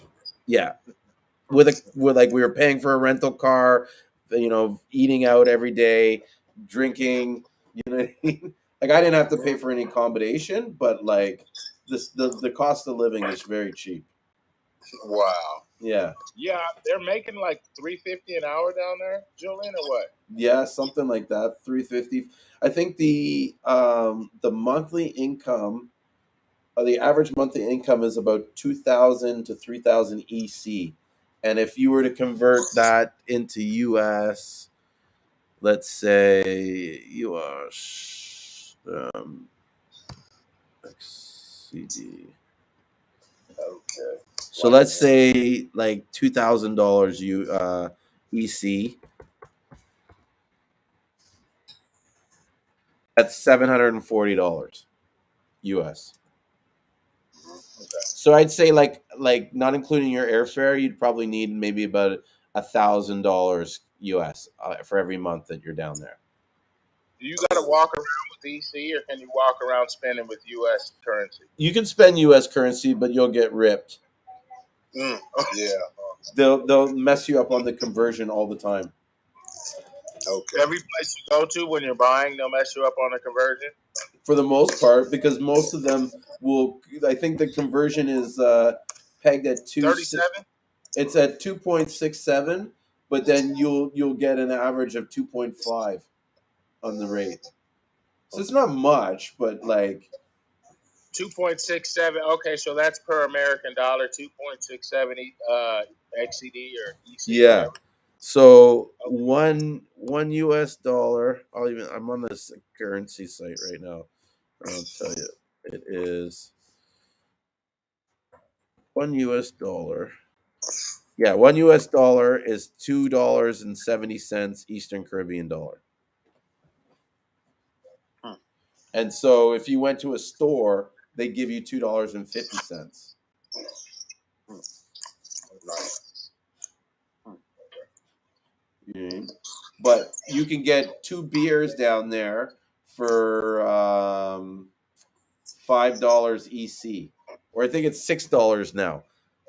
They have these stuff bright and still bright. So $2, what is it? $6. So you could get a beer for like $1.10 US. Mm. Yeah. So it's like $1.50 a beer, let's say, on average. That's cheap. Yeah, you're gonna have me on Facebook starting a GoFund account. Don't think I won't. Yeah. So Rio Two Tone says, "Do you think the moonlight does something different from the sunlight?" Probably. I mean, a lot of people are talking about how they dry the Seamoss and the moon and stuff like that. I know that just the night and the moon and stuff is very spiritual time. Like I know when I Right. was what? I said right. Yeah. Yeah, there's a lot of energy because I used to like before I used to go to bed, I would sit out and just meditate to the moon before falling Right. asleep and watch like the shooting stars and stuff like that. It was really cool. Well, not to jump off subject, but it's on subject. It's kind of going on right now as we speak. The full moon is in Jupiter right now. Yeah. And I sat out some moon water last night and did one of my meditation things, stuff like that. But yeah. Yeah, I've noticed the moon's been very, very strong lately. Saw it last night. Went Very outside bright. tonight. It was a ring around the moon, like almost like Like an a aura? halo. Wow, That was crazy. that's interesting. I'll have to go check that out later. Yep. So yeah, usually the moon is usually for healing and sun is generally for charging. I would choose sun kissed any day. Mm-hmm. And the moon is harmonious with the water. Yeah, that's a good point. Mm-hmm. So anything else you guys good you want to talk about with Seamoss?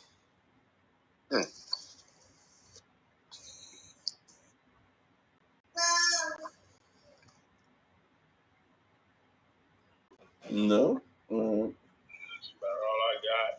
I got some random stuff. I know sometimes he gets like all over the topics that it's like, okay, what do we talk about? Like it seems like we talked about everything. Yeah. Yeah. I know you were saying something. I know I talk a lot. Sometimes I talk over myself, make myself look bad. But you said that the farmers are not getting paid as much. But once you said something about that convert the American dollars to the their currency, maybe it kind of works out for them in a certain right way. But it's not still enough due to their how much work they're putting into it, though. Well, yes, and here's the thing: like, it seems like a lot for some of these sales, but sometimes this sale, it's like that's the only sale they'll have that month or for the next 3 months. Oh, for real? Okay. Yeah, because not a lot of people are buying on a regular, consistent basis, right? And so there's more people almost selling CMOS at times than there are buying it, and there are a few of them that are doing consistent sales, but there's a lot that aren't. And so there's that. There's the work plus, like I think there was a Hurricane Ida or Isa, like Right. yeah, Yeah. decimated everybody's CMOS. Oh, really? Yeah, everybody that had CMOS, it got knocked off from their farms, and it was floating in the water, and people were all kinds of people were picking up the CMOS. Yeah, I had a friend. She told me that the hurricane came and a lot of sea moss just washed up. It was just selling for like it was a point of time on the buyer's plug and the sea moss plug. I mean, yeah, they would have everybody was selling sea moss for like cheap, you know. Exactly, and that's all from, and a lot of those same people that were selling it cheap, they weren't really farmers. Like there's even some farmers that some of them that are selling CMOS and they've never put a stick in the water. You know what I mean? Wow. Yeah. And so some of them don't even know how to dry it properly and stuff. Like there was a lot of I guess you would say CMOS that we would reject that we would later see being sold in another way, you know? Yeah, because that's what one of my friends told me. Like, yeah, it might be cheap, but then you got to think about how the process because it might not be that grade A that you want to get. Yeah, exactly. And that's something that I'm hoping with getting like a kind of like an organization going. It's like, you know, there it would be harder to hide the grades of the CMOS, whereas someone is thinking, oh, you paid like the $25 I charge for CMOS is not the same CMOS that you would get everywhere else. You know what I mean?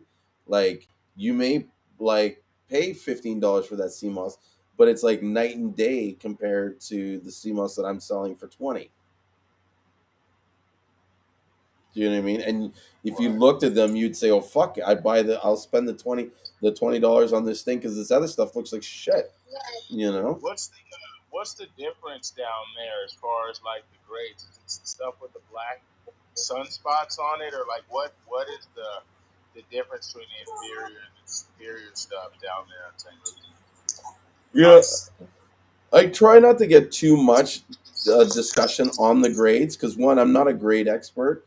Two, I don't want to, you know, mess up any other people's. As much as I want to protect buyers, at the same time, it's kind of like it's not for me.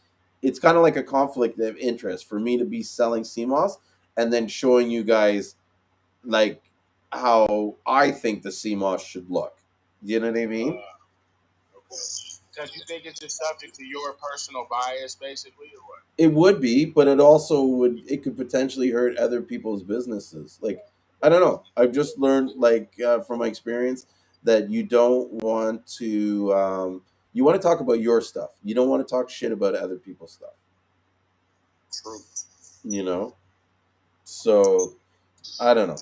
I know this. I can say clearly, it's an obvious thing that the black spots, you know, and a high concentration of them, because even grade A CMOS, you're going to get the occasional black pieces here and there, right? But when it's riddled with it, like it's all in it, and there's like no hiding it. Like you look at it, it's like it's there. That is definitely what we classified as B grade, and it's like a third of what they would charge for, say, the A grade. Oh, okay. Yeah, Okay. maybe even a quarter. Like it's like this stuff they just throw in the garbage most times. It's just like, you know, I mean, they don't even give it, or they'll give it to their animals or something. Oh, speaking of animals, now I don't know if I know I probably haven't invented nothing that hasn't been done up under the sun. But my dog has hot spots, right? On his ears. It's all white people, and I've been giving her sea moss and putting it on her ears, and all of a sudden her hair is growing back. So I was thinking about put it out there. I'm thinking about going and making a product for animals, for the sea moss next. So you should. I think that there's definitely a market for not only like what you're saying, like the hot spots, because it's good for their skin and their hair, but also like in their food. like adding like an additive to their animal food. But then also, guys have done it where, when the dog goes to the washroom in the backyard and he kind of leaves those brown patches and stuff. This guy told me that he uses the water that he has from soaking the sea moss on those areas, and he's noticed an improvement in his lawn quality. Oh, are you serious? Yeah, That's crazy. it's crazy what Seamoss does, But yeah, I would explore that, definitely pet food, because that's a huge market. What? Okay.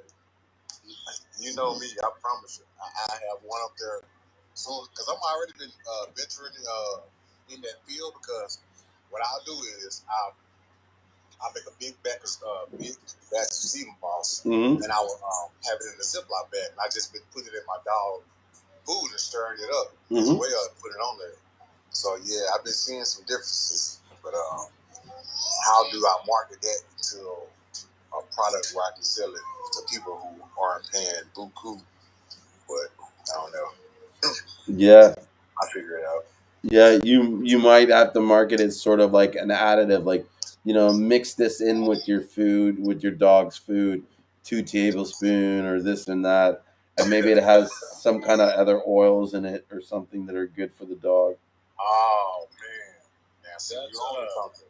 You're on My business partner in a Seamoss company has a dog that's like ancient.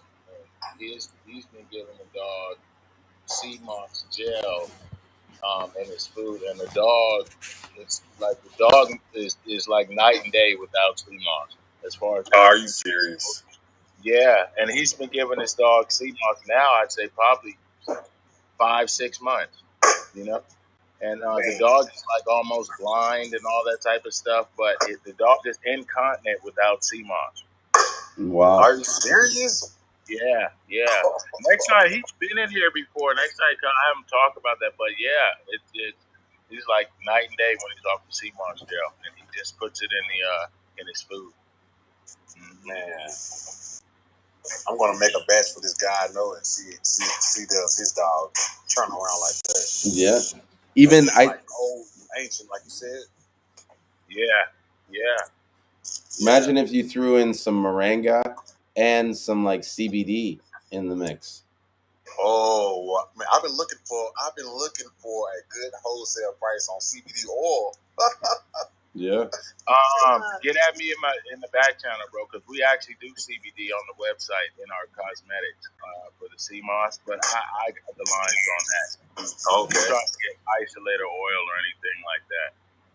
All right, I got you. I'm gonna follow you and check back with you on that. Yeah, yeah. I'm new to this app thing, but yeah, I figure it out soon. I think there's a way to message people using is it the I arrow? see it. Yeah, that arrow. Mm-hmm. Yeah, and then you write it, and then you could select the person, Got you. and then Got here I'll send you a message just so you see how it it. All right, looks. cool. Boom. I don't need. All right, okay, yeah, I see you right there. Yeah, yeah. I just joined this club thing, and this is all new. But yep. Oh yeah, Clubhouse is pretty cool. I've been on it for a while, and I feel like it's a good option for those that want to get in on the conversation, but are Right. not able to or not comfortable showing their video. Yeah, man. I seen you on here, and I went crazy, man. I said, "What? My guy's over here. I gotta go ahead and follow him right now." For real. Yeah, I got on it a year ago, and I was on it like hard all the time, and then I stopped going on it. Oh, I had some funny moments in the Clubhouse, especially like arguing with like different people in the arguments about CMOS and stuff. one one time, I don't know, like, dude, I'll say this: I'm fucking passionate when it comes to CMOS, and I'm passionate when it comes to the truth. And when I Facts. hear some of the stuff that these people are saying and trying to sell to market the CMOS, and the fact that I see it ultimately hurting these farmers, right? In the end, it's like and they don't have the ability to stand up and say what's going on, right? So I'll always kind of like argue for that point, right? Sometimes that makes me come across the troll. And one time I was like going in on it about someone, and this girl, and then like the whole room turned on me and started attacking me, right? So I had to kind of like backpedal and be like, well, I'm not an asshole and I'm not this and this. And then as I'm talking, I don't know what came over me, but I started looking into her profile, and then I went on her Instagrams again. So as I'm apologizing and trying to make amends, I started trolling her on her Instagram. So the girl's like, you're full of shit. And I'm like, what are you talking about? She's like, you're trying to act like you're apologizing, but you just wrote some stupid shit. I'm like, why did you write this on my Instagram? And I was just like, oh my God, I can't believe, like, it was like my subconscious took over and was like, the minerals don't come from a rock, it comes from the ocean. Oh, it was so funny. I looked like such an ass. Like it was, but it happens to the best of us. Yeah, but then I was like, what could I say? I was like, what do you want me to say? You put some stupid shit on your thing. I couldn't help but comment on it. Man, yeah. One guy called me out on my Facebook page. I had to go and rechange the status on there because I was saying something about the more Seamoss you take, the better benefits you get, and the more you feel. Yeah. And he went into this big thing about the less is more because people got like different kind of medical conditions and stuff like that, as far as like hyperthyroid or something like that. Mm-hmm. And I was like, oh, let me go change my status because you got those guys that fact check you real quick. Oh shit, yeah. But I mean, what is really true? Like he does have some points. Some people do have an overactive thyroid, but you should know that. And even if I am telling you, like, take all the Seamoss you want, if you know your Seamoss, you should know that that doesn't apply. Like you can't make comments that apply to everybody. Like someone's always going to get excluded at some point. You know what I mean? Right. You know what I mean? And I know a lot of people that eat a lot of Seamoss. Yeah. Like talk to Kirby. Right. Right. I'm warming something up right now with coffee. Yeah. But this guy Kirby, he does. I think he told me he takes like anywhere between 16 to 32 ounces in a day of Seamoss. That's crazy. Yeah, and the guy. Pardon? What'd you say, Maria? I was just saying that's what I like about going with conjures. We really do have to be careful with that. But I love Seamoss grenades. You said the Chandras, you really got to be careful? Yeah, no, you can't be doing that with conjures. You can't be taking too much. Conjure stronger? Is it to you when you take it than the one? Graciolary? Yeah. Wait, sorry, what's the question? Is it Conjures when you take the Chandra? Do you notice it to be stronger than the Graciolary or the Uchima coming out of St. Lucia in the Caribbean? Yeah, definitely, and like other people have too as well. Mm-hmm. Yeah, but they're I like always wondered that. Amazing. Yeah, I always wondered that because I still haven't tried Chandra's Crispus. I mean, I know how the Caribbean, the different color ones and the gold ones from down there, how well it works, but I haven't tried the Chandra, so I always wondered how it compared to those, So do you need less Chandras on a daily basis? Yeah, definitely. Yeah, it seems like the Condorus. I've never tried it myself, but it seems from looking at it, it's more of a dense product, even when you're blending it. My friend. Pardon? It's waiting for you. I know. I was looking. I have it at the warehouse. I was looking at it the other day. I was like, man, I've had this thing for so long. I've never once did it. You know what I mean? So I have to try it. You know what? I think I'm going to bring some back to you and get you to make me. I'm scared to make the gel. That's, I think, part of the problem. Yeah, it's different with the conjures as well. So I should have just done that. I should have just asked you first, really. Yeah. it's nice to actually see it as well. But it was a nice surprise, trust me. And no one has yet to give me such a nice gift as you have. So you're definitely up there compared to like all my other customers are shit compared to you. You're like gonna cut. No one gives me gifts. You're gonna clip the flag, you know.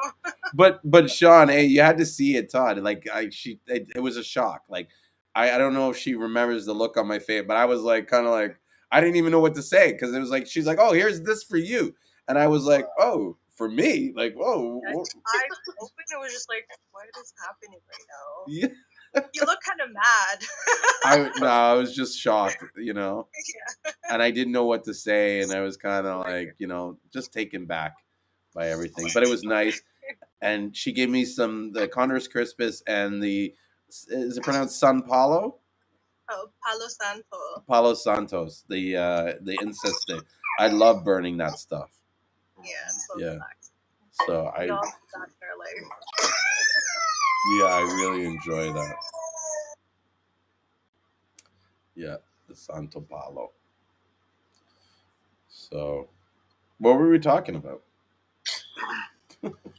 Oh, of how like a person can just have like unlimited golden Seamoss. Oh yes, that was it. And then we got into the Condor's Christmas, and you have to be careful with that and stuff like that. So you said they could just have unlimited golden Seamoss? Well, that's what people are doing. Actually, yeah. I wouldn't say unlimited, but you could definitely take more than the 2 to 4 tablespoons that they recommend. But I also say you have to listen to your body when you're taking it. Don't go from 0 to 5 ounces in a day. You'll go crazy. Yeah. I went I have sleep problems. You've had sleep problems?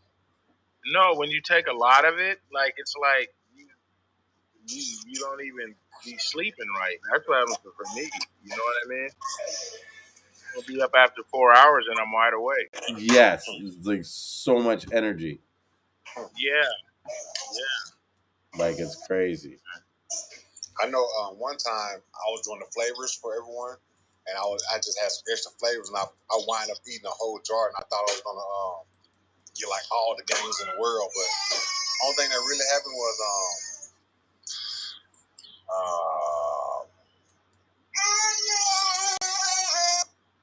it's kind of too much information, but just think about when you eat a lot of green vegetables, what happened? Yep. You have a washout. Right. Yeah. Okay. Yeah. That's what. Sorry. People need to hear that. What's that? Oh, I was just saying, like, people need to hear that because people actually do not have any bowel movements. Like, they'll have one bowel movement like every other day. Yeah, really regular. Yeah. Yeah, I didn't want to gross anyone out.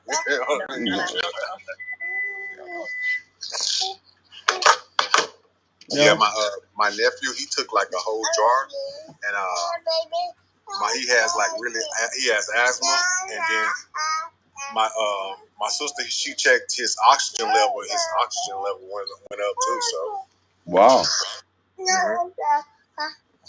So yeah, I guess it could be beneficial, but just like you said, watch your pay attention to your own body. Yeah, always listen to your body and take it like in stages, like work up to that amount. You know what I mean? I find that, and I was reading it in this manual about the Seamoss earlier, is that for people that don't take Seamoss on a regular basis, it's hard for your body to assimilate it. But over time, your body develops that ability to absorb it and digest it better. Yeah.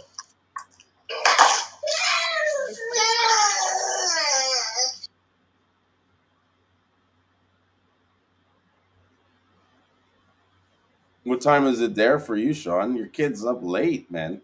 Is that the Seamoss? Yeah, we're eating Seamoss gummies as we speak. And it is 12:39 here. Oh, okay, so it's not that late. We're an hour ahead. Yeah, man. He's always up with me. That's cool. He sounds real smart, like really active. Very active. Yeah. How old is he? He's like 18 months. Oh wow, yeah. Talker. Yeah, you should see him do push-ups with me. It'll make you crack up, man. I can imagine, like that, like he just wants to be just like daddy. Right. Yeah. That's the best. That's the best. Yes, sir. Yes, sir. So, yes, sir. Yes, yes. Well, I don't know if you guys, if there's nothing you guys want to talk about Seamoss. I guess we could end it early. I mean, I actually said a hard stop at 1 o'clock, but then I was like, "Fuck it, everybody's here, still talking." You know what I mean? But I don't know. I'm kind of like thinking in my head. Sorry, were you gonna say something, Maria? I'm just gonna say, I'm about to be out of here, man. I'm gonna put him to sleep. Give him a nice bath. We're gonna call it night. Check with you tomorrow, man. Okay, for sure, for sure. Yeah, I think maybe we should kind of wrap it up a little bit early. I have been talking for 3 hours and 45 minutes on CMOS, but yeah. So, unless do you guys have any other questions before I get going? I don't. But No. All right. Well, thank you so much, Todd and Maria, for hanging out with me, and those that are online watching. I think there's a couple people watching on YouTube. It feels like Facebook all went to sleep early, but thank you so much, guys, for having this talk. And I'm going to be back on. Like so far, it looks like the schedule is working really good for me. That I do it on the Sunday nights at 9:30, and then the Wednesdays at 9:30 again. Although I might start changing up the time a little bit, just because some of the people have told me that they're not available late at night and this and that. But I don't know. We'll see. But they can always watch the replays. That's the cool thing is that we get to get the replays and stuff. So I'm gonna figure out what we're gonna talk about next week. But I think, or on Wednesday. But I think one of them is going to be talking a little bit more about creating this buyers group or association. And I'm thinking in the next couple of days, I'm going to think of a way to structure it so that you either buy from the collective at a price or you buy from a group of people that we've vouched for or that like you could come to us and say, hey, can you verify this buyer for us? You know what I mean? And but I just, the more I think about it, it's like the more I feel like the association, like buying from one sort of group is the way to go, because then you can like ensure the quality, you can ensure like it's easy to send the money, you know what I mean? Because a lot of these people, the only option they have is Western Union, right?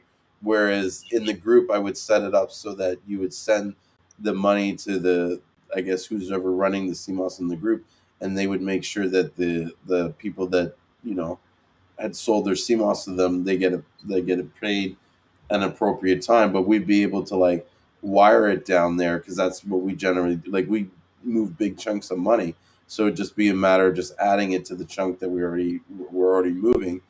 And I think the money, it's just like, I guess, a safer method, or more trusting method to transfer the money than opposed to dealing directly with that particular farmer. Because a lot of times, I don't know, not even, I don't want to say a lot of times, there's well, a lot of times people are afraid, because I don't see it happening, but people are afraid that if they give the money, they're not going to get their CMOS, you know? So, I don't know.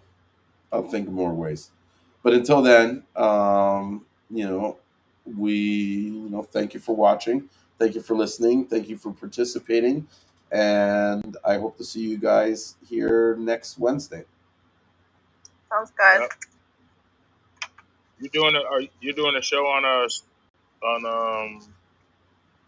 every Sunday and Wednesday, right? Yeah, I'm gonna try Okay. and keep it consistent to be every Sunday and Wednesday at 9:30, because those are usually days that I'm like around 9:30. I've kind of wound down for like I don't get interrupted a lot on these times, and so it's a good time for me to sit and talk about Seamoss for a couple hours. Yeah. And I don't know if you guys know this, but I've also put a replay function on these shows on Clubhouse, and so you can actually go in and listen to all the past episodes that I've done. Okay. So if you miss one talk, you'll be able to come back and like listen in or watch and see what we kind of like talked about or discussed. Okay. Mm-hmm. So, all right, guys, I'm gonna go and get some rest before it gets too late, and I'm gonna see you guys hopefully next Wednesday. And if there's anything particular you guys want to talk about, like in the Seamoss industry, I'll be all ears, or we can always discuss it then. Okay. Sure. Yeah. Thank you. All right, man. Well, thank you, and you guys have a great night. I'm gonna end the live stream, and yeah. All right. Bye, everybody. Okay. Bye. Have a good night. You too. Take care.